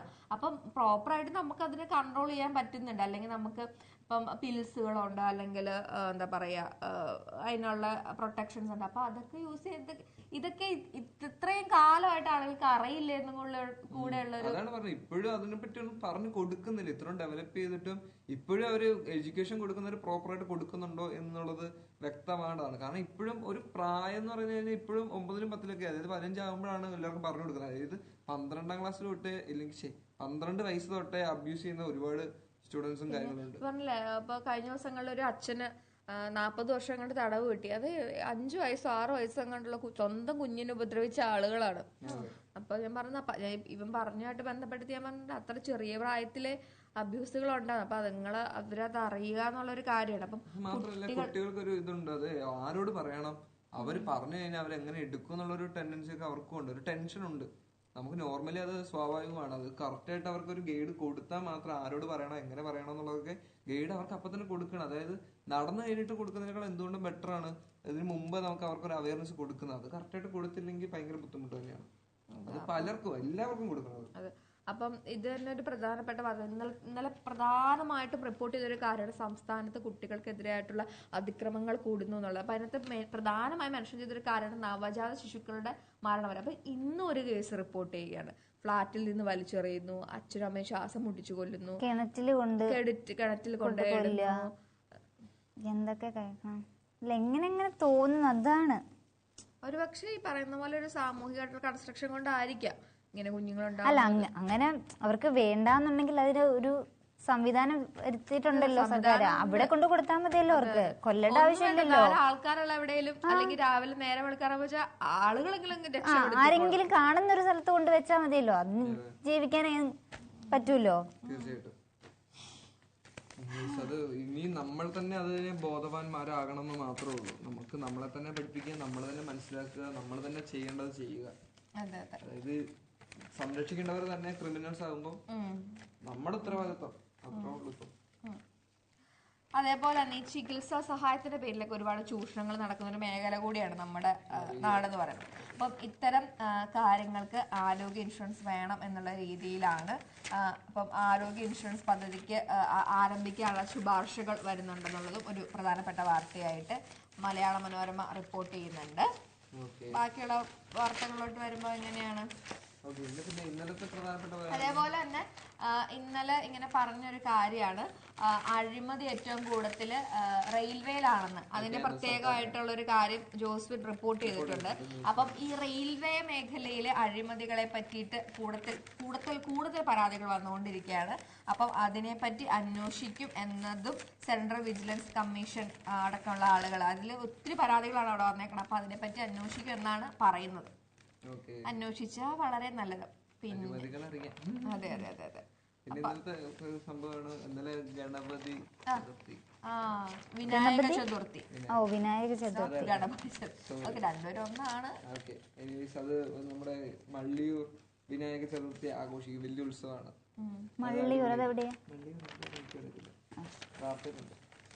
പ്രത്യക്ഷ ഗണപതി സങ്കല്പിച്ച് വൈഷ്ണവ ഗണപതിക്ക് മുന്നിൽ 13 ഗജവീരന്മാരെ അണിനിരത്തി ഗജപൂജയും ആനയൂട്ടും മേളപ്രമാണിമാരുടെ നേതൃത്വത്തിൽ മേളപ്പെരുക്കം കൊട്ടിയിറക്കി അന്തരീക്ഷത്തിൽ ശ്രീബലി നടത്തി.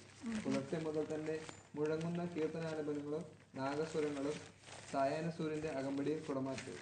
വലിയ ഉത്സവമാണ് ഇതാണെങ്കിലും 13 ആനകളും ആനയൂട്ടൊക്കെ ആയിട്ടുള്ള അടിപൊളി ഉത്സവമായിരുന്നു. അത് ഒത്തിരി പേര് ശ്രദ്ധിക്കുന്നതാണ്. അതേസമയം തന്നെ ഞാൻ എപ്പോഴും ഇന്നലെയും പറഞ്ഞു മണർകാട് പള്ളിയിൽ ഞാൻ പറയാം വർഷത്തിൽ ഒരിക്കൽ തുറക്കുന്ന നട ഇന്നലെ തുറന്നു. നല്ല ഭക്തിശാന്തമായിട്ടുള്ള തിരക്ക്, നല്ല ഭയങ്കര തിരക്കായിരുന്നു. ശനിയാഴ്ച കൂടെ ആയതുകൊണ്ട് നല്ല തിരക്കുണ്ടായിരുന്നു. അടിപൊളിയായിട്ട് അതും കഴിഞ്ഞു. ഇന്നും ഉണ്ട്. പോവുക, രണ്ടിടത്തും പോവുക, അടിപൊളിയാകുക. അപ്പം ഈ ഹിൻഡൻബർഗ് റിപ്പോർട്ട് പുറത്തു വന്നതിനെ തുടർന്ന് മാധുരഭൂഷണെതിരെ വളരെ വലിയ ആരോപണങ്ങളാണ് ഉണ്ടായിട്ടുള്ളത്. ഇവർക്ക് ഓരോ ദിവസവും ആരോപണം എന്ന് പറഞ്ഞാൽ പുതിയ ആരോപണം എന്ന പുതിയൊരു ആരോപണം കൂടി വന്നിരിക്കുകയാണ്. ആ സ്ഥാപനത്തിൽ ജോലി ചെയ്യുന്ന ആളുകൾ ഇവർക്കെതിരെ പറയുന്നു. അദാനിക്ക് അവരുമായി ബന്ധപ്പെട്ടുള്ളവരുടെ അവിശുദ്ധ കൂട്ടുകെട്ടിനെതിരെ വാർത്തകൾ വരുന്നു. അതിന്റെ ഒപ്പം തന്നെ പുതിയ ആരോപണം സെബി അന്വേഷണം നടത്തുന്ന സ്ഥാപനത്തിൽ നിന്ന് 2.25 കോടിയിലധികം രൂപ ഇവർ കൈപ്പറ്റി എന്നൊരു കാര്യമാണ് വരുന്നത്. മാതൃഭൂമിയും റിപ്പോർട്ട് ചെയ്തു. വിദേശ നിക്ഷേപ സ്ഥാപനങ്ങൾക്കുള്ള സെബിയുടെ പുതിയ നിയമങ്ങൾ പാലിക്കുന്നതിന് നൽകിയ സമയപരിധിയിൽ ഇളവ് തേടി മൗറീഷ്യസിൽ നിന്നുള്ള 2 വിദേശ നിക്ഷേപ സ്ഥാപനങ്ങൾ സെക്യൂരിറ്റി സപ്ലിമെന്റ് ട്രിബ്യൂണിനെ സമീപിച്ചിട്ടുണ്ട്.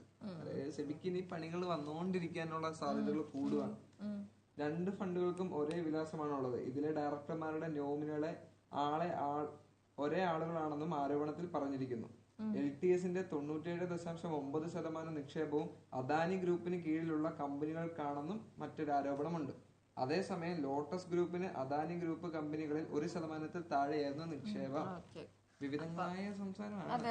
അപ്പൊ അതും ഒരു പ്രധാനപ്പെട്ട വാർത്തയായിട്ട് പറയുന്നുണ്ട്. വേറൊരു വാർത്ത അത് ആരോഗ്യ മേഖലയിൽ നിന്നുള്ളതാണ്.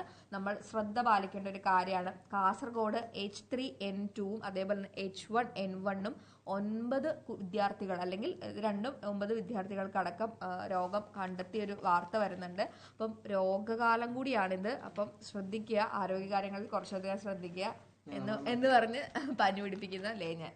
അപ്പം എല്ലാവരും ശ്രദ്ധിക്കുക. കാരണം ഇത് റിപ്പോർട്ട് ചെയ്യപ്പെടുന്നുണ്ട്. പകർച്ചവ്യാധിയാണ്, പകരും. പകർച്ചവ്യാധി ആയതുകൊണ്ടാണല്ലോ പകർച്ചവ്യാധിയാണോ എന്നാണ് ഞാൻ ചോദിച്ചത്. അതെ, പകർച്ചവ്യാധി. അതെ.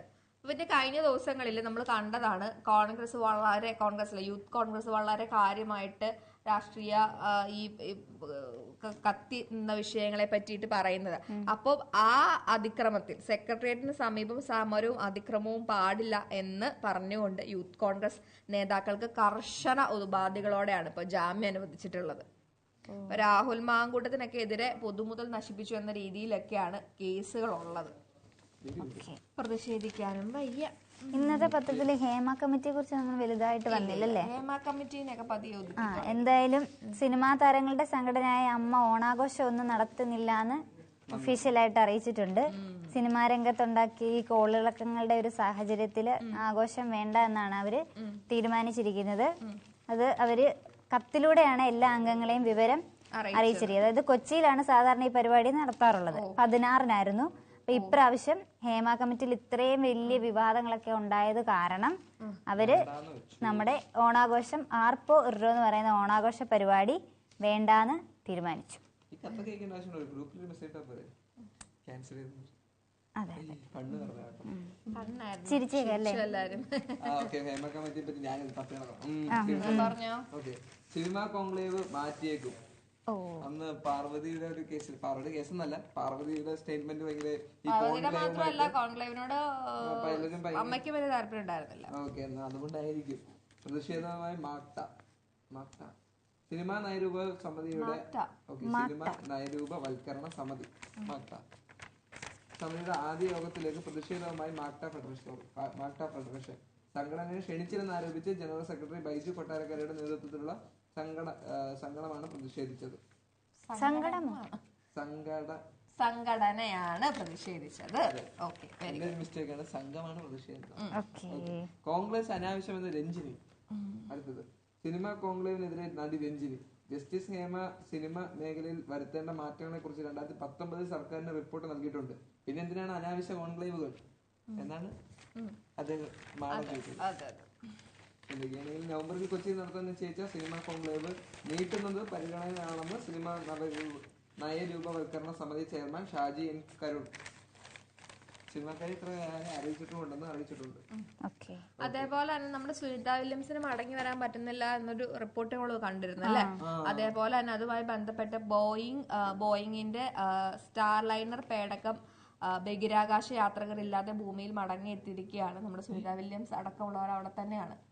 അല്ല, പുള്ളിക്കാരിക്ക് എന്തോ ഒരു അസുഖം ഉണ്ടെന്നും റിപ്പോർട്ട് ചെയ്തായിരുന്നല്ലോ. അതെ, പക്ഷെ എന്തോ കൊണ്ടുവരാൻ പറ്റുന്നില്ല. സാങ്കേതിക പ്രശ്നങ്ങൾ നേരിട്ട വാഹനത്തിന്റെ മടക്കയാത്ര വളരെ അപകടമുള്ളതായി കണക്കാക്കപ്പെട്ടതിനെ തുടർന്നാണ് യാത്രികർ നിലയത്തിൽ തന്നെ തങ്ങാൻ നിർബന്ധിതരായിരിക്കുന്നത്. അടുത്ത കാലത്തൊന്നും കൊണ്ടുവരാൻ പോകുന്നില്ല. 50-60 ദിവസം കുഴപ്പമൊന്നുമില്ല, നിൽക്കാന്നൊക്കെയാണ്. അതേപോലെ തന്നെ വേറൊരു കാര്യം, ഫ്രാൻസിലേക്ക് ഇപ്പൊ നമ്മൾ ലോകത്തെല്ലായിടത്തും ഇപ്പൊ കുടിയേറ്റങ്ങളെ ശക്തമായി എതിർത്തുകൊണ്ടിരിക്കുകയാണ് യൂറോപ്യൻ രാജ്യങ്ങളെല്ലാം തന്നെ. അപ്പൊ ഫ്രാൻസും ഇത്തരത്തിലൊരു കുടിയേറ്റം നിയന്ത്രിക്കും എന്നൊരു രീതിയിലുള്ള വാർത്തകൾ പുറത്തു വരുന്നുണ്ട്. അവരുടെ അതിർത്തികൾ അരിപ്പ പോലെയായെന്നും ഉള്ള രീതിയിലുള്ള പരാമർശമാണ് ഇപ്പോൾ അവരുടെ മെയിനായിട്ടുള്ള മിഷേൽ ബാർണിയർ പറയുന്നത്. അപ്പോൾ ഇനി ഫ്രാൻസിലേക്ക് പോകുന്നതും പണിയാകും. 87 ലക്ഷം കുടിയേറ്റക്കാരാണ് ഫ്രാൻസിലുള്ളതെന്നാണ് പറയണത്. അപ്പം അതൊരു കാര്യമാണ്.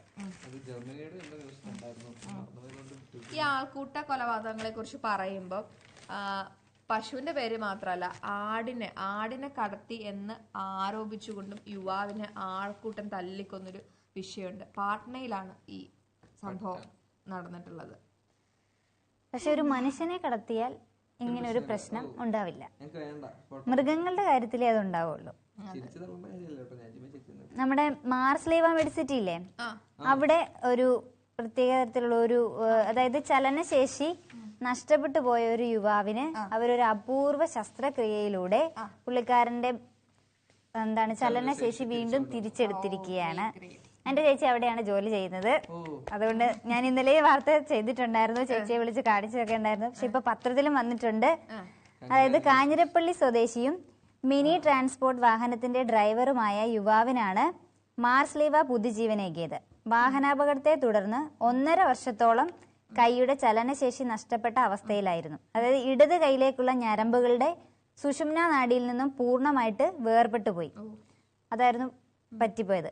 താടിയലിനും പരിക്കേറ്റു, നാക്ക് മുറിഞ്ഞിരുന്നു. അതുപോലെ മെഡിക്കൽ കോളേജിലും അങ്ങനെയുള്ള ആശുപത്രിയിലൊക്കെ കൊണ്ടുപോയി മാസങ്ങൾ ശേഷിയിൽ ഒരു മാറ്റവും ഉണ്ടായില്ല.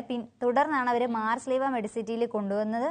അവിടെ പ്ലാസ്റ്റിക് ആൻഡ് റീകൺസ്ട്രക്റ്റീവ് സർജറി വിഭാഗത്തിൽ ചികിത്സ തേടിയത്. ആശുപത്രി ചീഫ് ഓഫ് മെഡിക്കൽ സർവീസും സീനിയർ കൺസൾട്ടന്റുമായ എയർ കോമഡോർ ഡോക്ടർ പോളിൻ ബാബുവിന്റെ നേതൃത്വത്തിലാണ് പരിശോധന പൂർത്തിയാക്കിയതും ഇടത് കൈയുടെ ചലനശേഷി വീണ്ടും തിരിച്ചു കൊണ്ടുവന്നത്.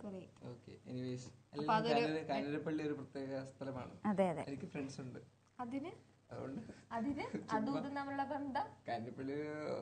അനുമോദനങ്ങൾ. സ്പോർട്സ് എന്താണ് വിഷയം? അനൂപില്ലാത്തത് കൊണ്ട് സ്പോർട്സിനെ പറ്റി ആര് പറയും? സ്പോർട്സ് പാരാലിമ്പിക്സ് സമാപനമാണ്. അല്ല, ഇന്ന് കൊടിയിറക്കമാണ്. പക്ഷെ ഇന്ത്യക്ക് ഇന്നും നമുക്ക് മെഡലുണ്ട്. എന്ത് മെഡൽ നമുക്ക് കിട്ടിയത്? നമുക്ക് ഇന്ന് നോക്കട്ടെ,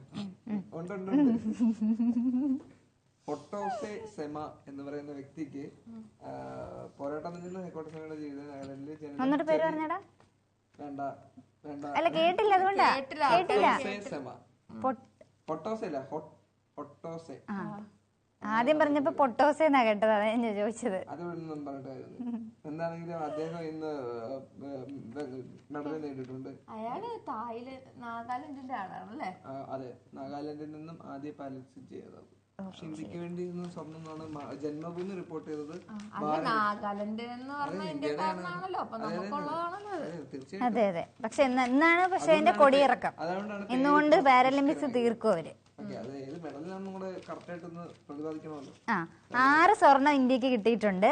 9 വെള്ളി, 12 വെങ്കലം നേടി ഇന്ത്യ 18ാം സ്ഥാനത്താണ്. അത് നീ പറഞ്ഞില്ല. ഷോട്ട് പുട്ടിലാണ് വെങ്കലം നേടിയിരിക്കുന്നത്. കണ്ടുപിടിച്ചു. അതെ, കറക്റ്റ് ആയിട്ട് റിപ്പോർട്ട് ചെയ്തിട്ടുണ്ട്. ഞാൻ അത് വായിച്ചോണ്ടിരിക്കുകയാണ്. വേറെ പത്രത്തിലും വേറെ രീതിയിൽ കൊടുത്തു. അതുകൊണ്ട് ഇച്ചിരി റിസ്ക് ആയതാണ്. ഓക്കെ, നമുക്കതൊരു പ്രശ്നമില്ല. അതെ അതെ. ആ പിന്നെ മറ്റേ ഇന്നലെ പറഞ്ഞില്ലായിരുന്നോ നിങ്ങള് മലപ്പുറം തോറ്റുപോയി മലപ്പുറം. ഇതിനെപ്പറ്റി വിശദമായി പറയേണ്ട യുവാവ് ഇന്ന് ആബ്സെന്റ് ആണ്. അതുകൊണ്ട് ഞങ്ങൾ വിശദമായിട്ട് മാതൃഭൂമിയിൽ എഴുതിയിട്ടുണ്ട്, വിശദമായിട്ട് വായിക്കാം. പിന്നെ എനിക്ക് തോന്നുന്നു വിശദമായിട്ട് പറയേണ്ട ആവശ്യമൊന്നുമില്ല, കാരണം എല്ലാരും ഇഷ്ടപ്പെടുന്നത് എല്ലാരും കണ്ടു കാണും. എന്താണെങ്കിലും മലപ്പുറം 2 ഗോളിനാണ് ഫോർസ കൊച്ചിയെ തോപ്പിച്ചിരിക്കുന്നത്. അത് ഫോർസ കൊച്ചി 0 ഒന്നും മേടിച്ചില്ല. പൃഥ്വിരാജിന്റെ ടീമാണ്. ഞാനത് പവർഫുൾ ആയിട്ട് കളിക്കും എന്നൊക്കെ വിചാരിച്ചു. ഞാൻ കുഴപ്പമില്ല, ആസിഫ് അലിയുടെ ടീമാ ജയിച്ചേക്കുന്നത്. ആസിഫ് അലി വിജയിച്ച് മിന്നിക്കൊണ്ടിരിക്കില്ല. ആസിഫ് അലി എന്ത് ഒഴിച്ചാലും ഇപ്പൊ പൊന്ന. അതുകൊണ്ട് 4 ദിവസം കൂടെ കഴിഞ്ഞാൽ കിഷ്കിണ്ടാണ്ട് ഇറങ്ങും, ഉറപ്പല്ലേ. അതുകൊണ്ട് ഇനി കളിയുടെ തുടക്കം എന്താണെങ്കിലും ആസിഫ് അലി കൊണ്ടുപോയി. ആസിഫ് അലി അല്ല, ആസിഫ് അലിയുടെ ടീം കൊണ്ടുപോയിട്ടുണ്ട്. കൺഗ്രാജുലേഷൻസ്. മലപ്പുറം എഫ് സി അല്ല, എന്നാലും പുള്ളിക്കാരന് ഒരു ഇത് പങ്ക് അതിനകത്തുകൊണ്ടായിരിക്കുമല്ലോ. അതെ, തീർച്ചയായും പങ്കില്ലാതിരിക്കില്ലല്ലോ. അതെ അതെ. ഓണർക്ക് വിലയില്ല ഇവിടെ. ഓണർക്ക് എല്ലാ വിലയും ഓണർക്ക് പ്രശ്നം തീർന്നില്ലേ. ഓക്കെ, എന്താണെങ്കിലും ഇനി പിന്നെ ക്രിക്കറ്റിന്റെ കാര്യം വരുവാണെങ്കിൽ കൊല്ലവും കൊച്ചിയും കൂടെ മത്സരിച്ച് കൊച്ചി ജയിച്ചു. കൊല്ലത്തെ തോപ്പിച്ചിരിക്കുന്നു. ഇന്നലെ എന്തോ കൊല്ലത്തെ പറ്റി നാട്ടുകാർ തുടരെ 2ാം ജയത്തോടെ പോയിന്റ് പട്ടികയിൽ 2ാമതെത്തിരിക്കുകയാണ് കൊച്ചി. കൊല്ലത്തെ തോൽപ്പിച്ചത് 18 റൺസിന്. യെസ്, അങ്ങനെ അതാണ് പ്രധാനപ്പെട്ട ഒളിമ്പിക്സ്. കൂടുതൽ വിശദമായ വാർത്തകൾ അല്ല ഞങ്ങൾ പിന്നെ പറഞ്ഞുതരാം. അതെ, അപ്പം ഒളിമ്പിക്സുമായിട്ട് ഇൻഡയറക്റ്റ് ആയിട്ട് വന്നുള്ള ഒരു കാര്യം തന്നെയാണ് നമ്മുടെ വിനേഷ് ഫോഗട്ടിന്റെ കാര്യങ്ങള്. അതെ, രാഷ്ട്രീയ പ്രവർത്തനങ്ങള്. അപ്പം അവർക്ക് മെഡൽ നഷ്ടമായപ്പോ അവരുടെ കൂടെ നിൽക്കാതിരുന്ന അവരെ, അല്ലെങ്കിൽ അത്രയും വലിയ പ്രതിഷേധങ്ങൾ അവരെ ബ്രിജേഷ് ഭൂഷണെതിരെ നടത്തിയപ്പോ അത് 1ഉം 2ഉം പേരല്ല, ഒരുപാട് ആളുകളാണ് അയാൾക്ക് ലൈംഗികാരോപണമായി വന്നത്. അതിലൊന്നും മിണ്ടാതിരുന്ന നമ്മുടെ ബ്രിജേഷ് ഭൂഷൺ ഇപ്പൊ ഇവര് ഫോഗട്ടിനെതിരെ രംഗത്ത് വന്നിട്ടുണ്ട്. അപ്പൊ വിനേഷ് ഫോഗട്ട് ചതിയിലൂടെയാണ് ഒളിമ്പിക്സിൽ പങ്കെടുത്തതെന്നും തട്ടിപ്പ് കാണിച്ചതിന് ദൈവം നൽകിയ ശിക്ഷയാണ് മെഡൽ നഷ്ടമെന്നുമാണ് ഇദ്ദേഹം പറഞ്ഞത്. ഹരിയാന നിയമസഭാ തിരഞ്ഞെടുപ്പിന് മുൻപായിട്ട് ഈ ഗുസ്തി താരങ്ങളായിട്ടുള്ള വിനയ് ഫോഗട്ടും അതേപോലെ തന്നെ അദ്ദേഹത്തിന്റെ ഫ്രണ്ട് ആയിട്ടുള്ള ബജ്രംഗ് പുനിയൊക്കെ കോൺഗ്രസ് ചേർന്നല്ലോ. അതിന് പിന്നാലെയാണ് വിമർശനവുമായിട്ട് ഇപ്പൊ ഇയാള് വന്നേക്കുന്നത്. ഇത്രയും കളയൊക്കെ പിണ്ടാനില്ല. ഹരിയാനയിൽ എവിടെ നിന്നാലും വിനയ് ഫോഗട്ട് തോക്കൂന്നാ പുള്ളി പറഞ്ഞേക്കുന്നത്.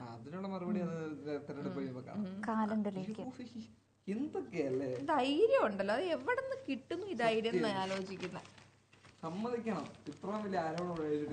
അത് ഇന്ത്യക്കാര് മുഴുവൻ കണ്ട്, ഞാനൊക്കെ കരഞ്ഞാണ് അവര് തോറ്റത് കണ്ടത്. അയാളൊരു മര്യാദയില്ലാതെ പറഞ്ഞാളെ. ദൈവത്തിന് അതാണല്ലോ പണി, ഇവനൊക്കെ കാണിക്കുന്ന കള്ളത്തരത്തിന്. ഓപ്പറേഷൻ പി ഹണ്ട് എന്താണെന്നറിയോ? എനിക്കറിയാം, ഞാൻ പറയാം. കുട്ടികളുടെ നഗ്ന ചിത്രങ്ങൾ അല്ലെങ്കിൽ അവരുടെ അശ്ലീല ചിത്രങ്ങൾ പ്രചരിപ്പിക്കുന്നതോ അല്ലെങ്കിൽ അത് കാണുന്നതോ സെർച്ച് ചെയ്യുന്നതോ ആയിട്ടുള്ള ആളുകളെ പിടിക്കുന്നതിന് വേണ്ടിയിട്ടുള്ള നമ്മുടെ ഫോഴ്സാണ് ഓപ്പറേഷൻ പി. അതില് 37 കേസുകളിൽ 6 പേരെയാണ് ഇപ്പൊ അറസ്റ്റ് ചെയ്തിരിക്കുന്നത്. അപ്പം നമ്മൾ ആദ്യം പറഞ്ഞ കുട്ടികൾക്കെതിരെയുള്ള അതിക്രമങ്ങളെയും ഇതിനെയും നമുക്ക് കൂട്ടി ഇത്രയൊക്കെ നിയമം കൊണ്ടുവന്നിട്ടും വീണ്ടും അതിക്രമങ്ങൾ തന്നെയാണ് നടക്കുന്നത്. ഇതിന്റെ ഒരു കാര്യം പറഞ്ഞിട്ടുണ്ടെങ്കിൽ എനിക്ക് തോന്നുന്നു മുളയിലേ നുള്ളുക. കാരണം ആദ്യം നമ്മൾ ഒരു വീഡിയോ കാണുന്നു, ഒരു പീഡോഫൈലായിട്ടുള്ള ആളുകൾക്ക് മാത്രമേ എന്താണ് കുഞ്ഞുങ്ങളുടെ അശ്ലീല ചിത്രങ്ങൾ കാണാൻ തോന്നുള്ളൂ, മനസ്സിലായോ? അപ്പൊ അവരെ അത് അപ്പോഴേ പിടിക്കുവാണെങ്കിൽ അവർ അതുകൊണ്ട് നിർത്തുമായിരിക്കും ഒരു പക്ഷെ, അതായിരിക്കും അതുകൊണ്ട് ഉദ്ദേശിക്കുന്നത്. തിരുവനന്തപുരം റൂറൽ, കൊല്ലം സിറ്റി, പത്തനംതിട്ട, മലപ്പുറം, കോഴിക്കോട് റൂറൽ, കാസർഗോഡ് എന്നീ ജില്ലകളിലാണ് അറസ്റ്റ് രേഖപ്പെടുത്തിയിട്ടുള്ളത്. 20 പോലീസ് ജില്ലകളിലായിട്ട് 455 സ്ഥലങ്ങളിൽ നടത്തിയ പരിശോധനയിലാണ് 173 ഉപകരണങ്ങൾ പിടിച്ചെടുത്തു. മലപ്പുറത്താണ് കൂടുതലും പരിശോധന നടത്തിയത്. 60 സ്ഥലങ്ങളിൽ നടത്തിയ പരിശോധനയിൽ 23 ഉപകരണങ്ങൾ പിടികൂടി. തിരുവനന്തപുരം റൂറൽ ജില്ലയിൽ 39 സ്ഥലങ്ങളിൽ പരിശോധന നടത്തി 29 ഉപകരണങ്ങളും പിടിച്ചെടുത്തു. എന്താ അല്ലേ? അതെ, പിന്നെ വേറൊരു കാര്യമാണ് ഈ ലോകത്ത് ആകമാനം അല്ലെങ്കിൽ ഉള്ളൊരു കാര്യമായിട്ട് അല്ലെങ്കിൽ പറയുന്നൊരു കാര്യം, സാധാരണക്കാരെ അപേക്ഷിച്ച് ആരോഗ്യ മേഖലയിൽ ജോലി ചെയ്യുന്ന ആളുകൾക്ക് ക്ഷയരോഗത്തിനുള്ള ചാൻസ് കൂടുതലാണ് എന്നൊരു കാര്യമാണ് പറയുന്നത്. ലോകത്ത് ഉള്ള ക്ഷയരോഗികളുടെ എണ്ണത്തിൽ 1/4 രോഗികളും ഇന്ത്യയിലാണെന്നുള്ളൊരു കാര്യം പറയുന്നുണ്ട്. കാരണം ഏറ്റവും രോഗബാധിതരുള്ളത് ഇവിടെ ആവുന്ന, അതിൻ്റെ ഒപ്പം തന്നെ അതുമായി ഡീൽ ചെയ്യുന്ന ആളുകൾക്കൊക്കെ അതുമായിട്ട് പെട്ടെന്ന് രോഗം വരാനുള്ള ചാൻസ് ഉണ്ടല്ലോ, മനസ്സിലായോ? അപ്പൊ അതുകൊണ്ടാണ് അതങ്ങനെ വരുന്നത്. അപ്പോ പതിയെ നിർത്താറായി എന്ന് തോന്നണം അല്ലേ? സപ്ലിമെന്റ് സ്പെഷ്യൽ ഫീച്ചർ ഉണ്ട്, അപർണ ബാലമുരുടെ സ്പെഷ്യൽ ഫീച്ചർ ഉണ്ട്, കിഷ്കിന്ധാരുടെ സിനിമയെ പറ്റിയുള്ള ഒരു സ്പെഷ്യൽ ഫീച്ചർ ഉണ്ട്. എല്ലാവരും വായിക്കാൻ എടുത്തു പറയുന്നില്ല. അതെ അതെ, അവരുടെ പുതിയ സിനിമയാണല്ലേ, മലയാള സിനിമയാണ്. അതെ അതെ അതെ, എല്ലാരും പോയി കാണുക. തമിഴിൽ നിന്ന് അപർണ ബാലമുരളി പിന്നെ ഒരു മലയാളത്തിലേക്ക് കുറെ നാളുകൾക്ക് ശേഷം തോന്നുന്നു പിന്നെ വരുന്നത്. തമിഴിൽ തന്നെ 2-3 സിനിമ ചെയ്തു. അത് കഴിഞ്ഞിട്ട് അതിനുശേഷം രായനകത്തൊക്കെ ഉണ്ടല്ലോ. അതെ, രായന് ശേഷം പിന്നെ വരുന്ന സിനിമയാണ് അതും ആസിഫ് അലിയുടെ കൂടെ തന്നെ. വീട്ടേക്ക് 2018 കാപ്പ തുടങ്ങിയ ചിത്രത്തിന് അതെ, ബെസ്റ്റ് കോംബോ ആണ് അവരുടെ. എവർഗ്രീൻ കോംബോ തുടങ്ങിയിട്ടുണ്ട്. അപ്പൊ അതിനുശേഷം അതിന് മൊത്തം അപർണ എന്ന ക്യാരക്ടർ തന്നെയാണ് ചെയ്തത്. നല്ല രസല്ലേ? അപർണയായി വരുന്ന ഹൃദയത്തിനകത്ത് ദർശനയായ പോലെ അപർണയായിട്ട് തന്നെ വന്നു. ആസിഫ് അലി ആരുമായിട്ട് വരുന്നു? ആരുമായിട്ടല്ല, ആരായിട്ടാണ് അറിയുന്നത്? തിയേറ്ററിൽ പോയി കാണണം. അതെ അതെ. അപ്പം ഇതൊക്കെയാണ് പ്രധാന വാർത്തകൾ. അപ്പൊ വൈൻഡപ്പ് ചെയ്യാറായി. ഏകദേശം നമ്മളെല്ലാ വാർത്തകളും തന്നെ ഏകദേശം നമ്മൾ ഡീൽ ചെയ്തിട്ടുണ്ട്. ഒരുപാട് വാർത്തകൾ മിസ്സായിട്ടുണ്ട്, പക്ഷെ മിസ്സാക്കുന്നുണ്ട്. ഇത്രയും പത്രങ്ങൾ നമുക്ക് 1 മണിക്കൂറല്ലേ ഉള്ളൂ. അപ്പം പ്രധാനപ്പെട്ട എല്ലാ ന്യൂസുകളും പറഞ്ഞിട്ടുണ്ട്. അപ്പം ഏറ്റവും വലിയൊരു അന്തർ സംസ്ഥാന പ്രശ്നമായിട്ട് അല്ലെങ്കിൽ നാഷണൽ പ്രശ്നമായിട്ട് നമ്മൾ കണക്കാക്കേണ്ട മണിപ്പൂർ വിഷയം, അതേപോലെ തന്നെ കേരളത്തിലുള്ള ഇപ്പോൾ നടന്നുകൊണ്ടിരിക്കുന്ന രാഷ്ട്രീയ പ്രശ്നങ്ങൾ, അതുമായി ബന്ധപ്പെട്ട് ഹേമ കമ്മിറ്റി റിപ്പോർട്ട്, സിനിമാ മേഖലയിലുള്ള കാര്യങ്ങൾ, അതൊക്കെ നമ്മൾ ഡിസ്കസ് ചെയ്തു. ഒപ്പം തന്നെ രോഗങ്ങൾ, ആരോഗ്യ മേഖലയിലെ പ്രശ്നങ്ങളെ പറ്റി, കുട്ടികളുടെ സുരക്ഷ, പിന്നെ മാധുരി ഭൂഷണെതിരായിട്ടുള്ള വിമർശനങ്ങൾ, സ്പോർട്സ്, അൻവർ ഞാൻ പറഞ്ഞിരുന്നു, കേരളം ചർച്ച. അപ്പം ഇത്തരം കാര്യങ്ങളൊക്കെ നമ്മൾ ഇത്തരം കാര്യങ്ങളൊക്കെയാണ് പ്രധാനപ്പെട്ട പത്രങ്ങളിലെ റിപ്പോർട്ടുകൾ. ഇതെല്ലാം പ്രധാനപ്പെട്ട പത്രങ്ങൾ റിപ്പോർട്ട് ചെയ്താണ്, ഞങ്ങളാരും റിപ്പോർട്ട് ചെയ്തല്ല എന്നുള്ള കാര്യം എല്ലാവർക്കും ഓർമ്മയുണ്ടെന്ന് ഓർത്തുകൊണ്ട് ഞങ്ങൾ വിട വാങ്ങുന്നു. നമസ്കാരം. ജയ് ഹിന്ദ്.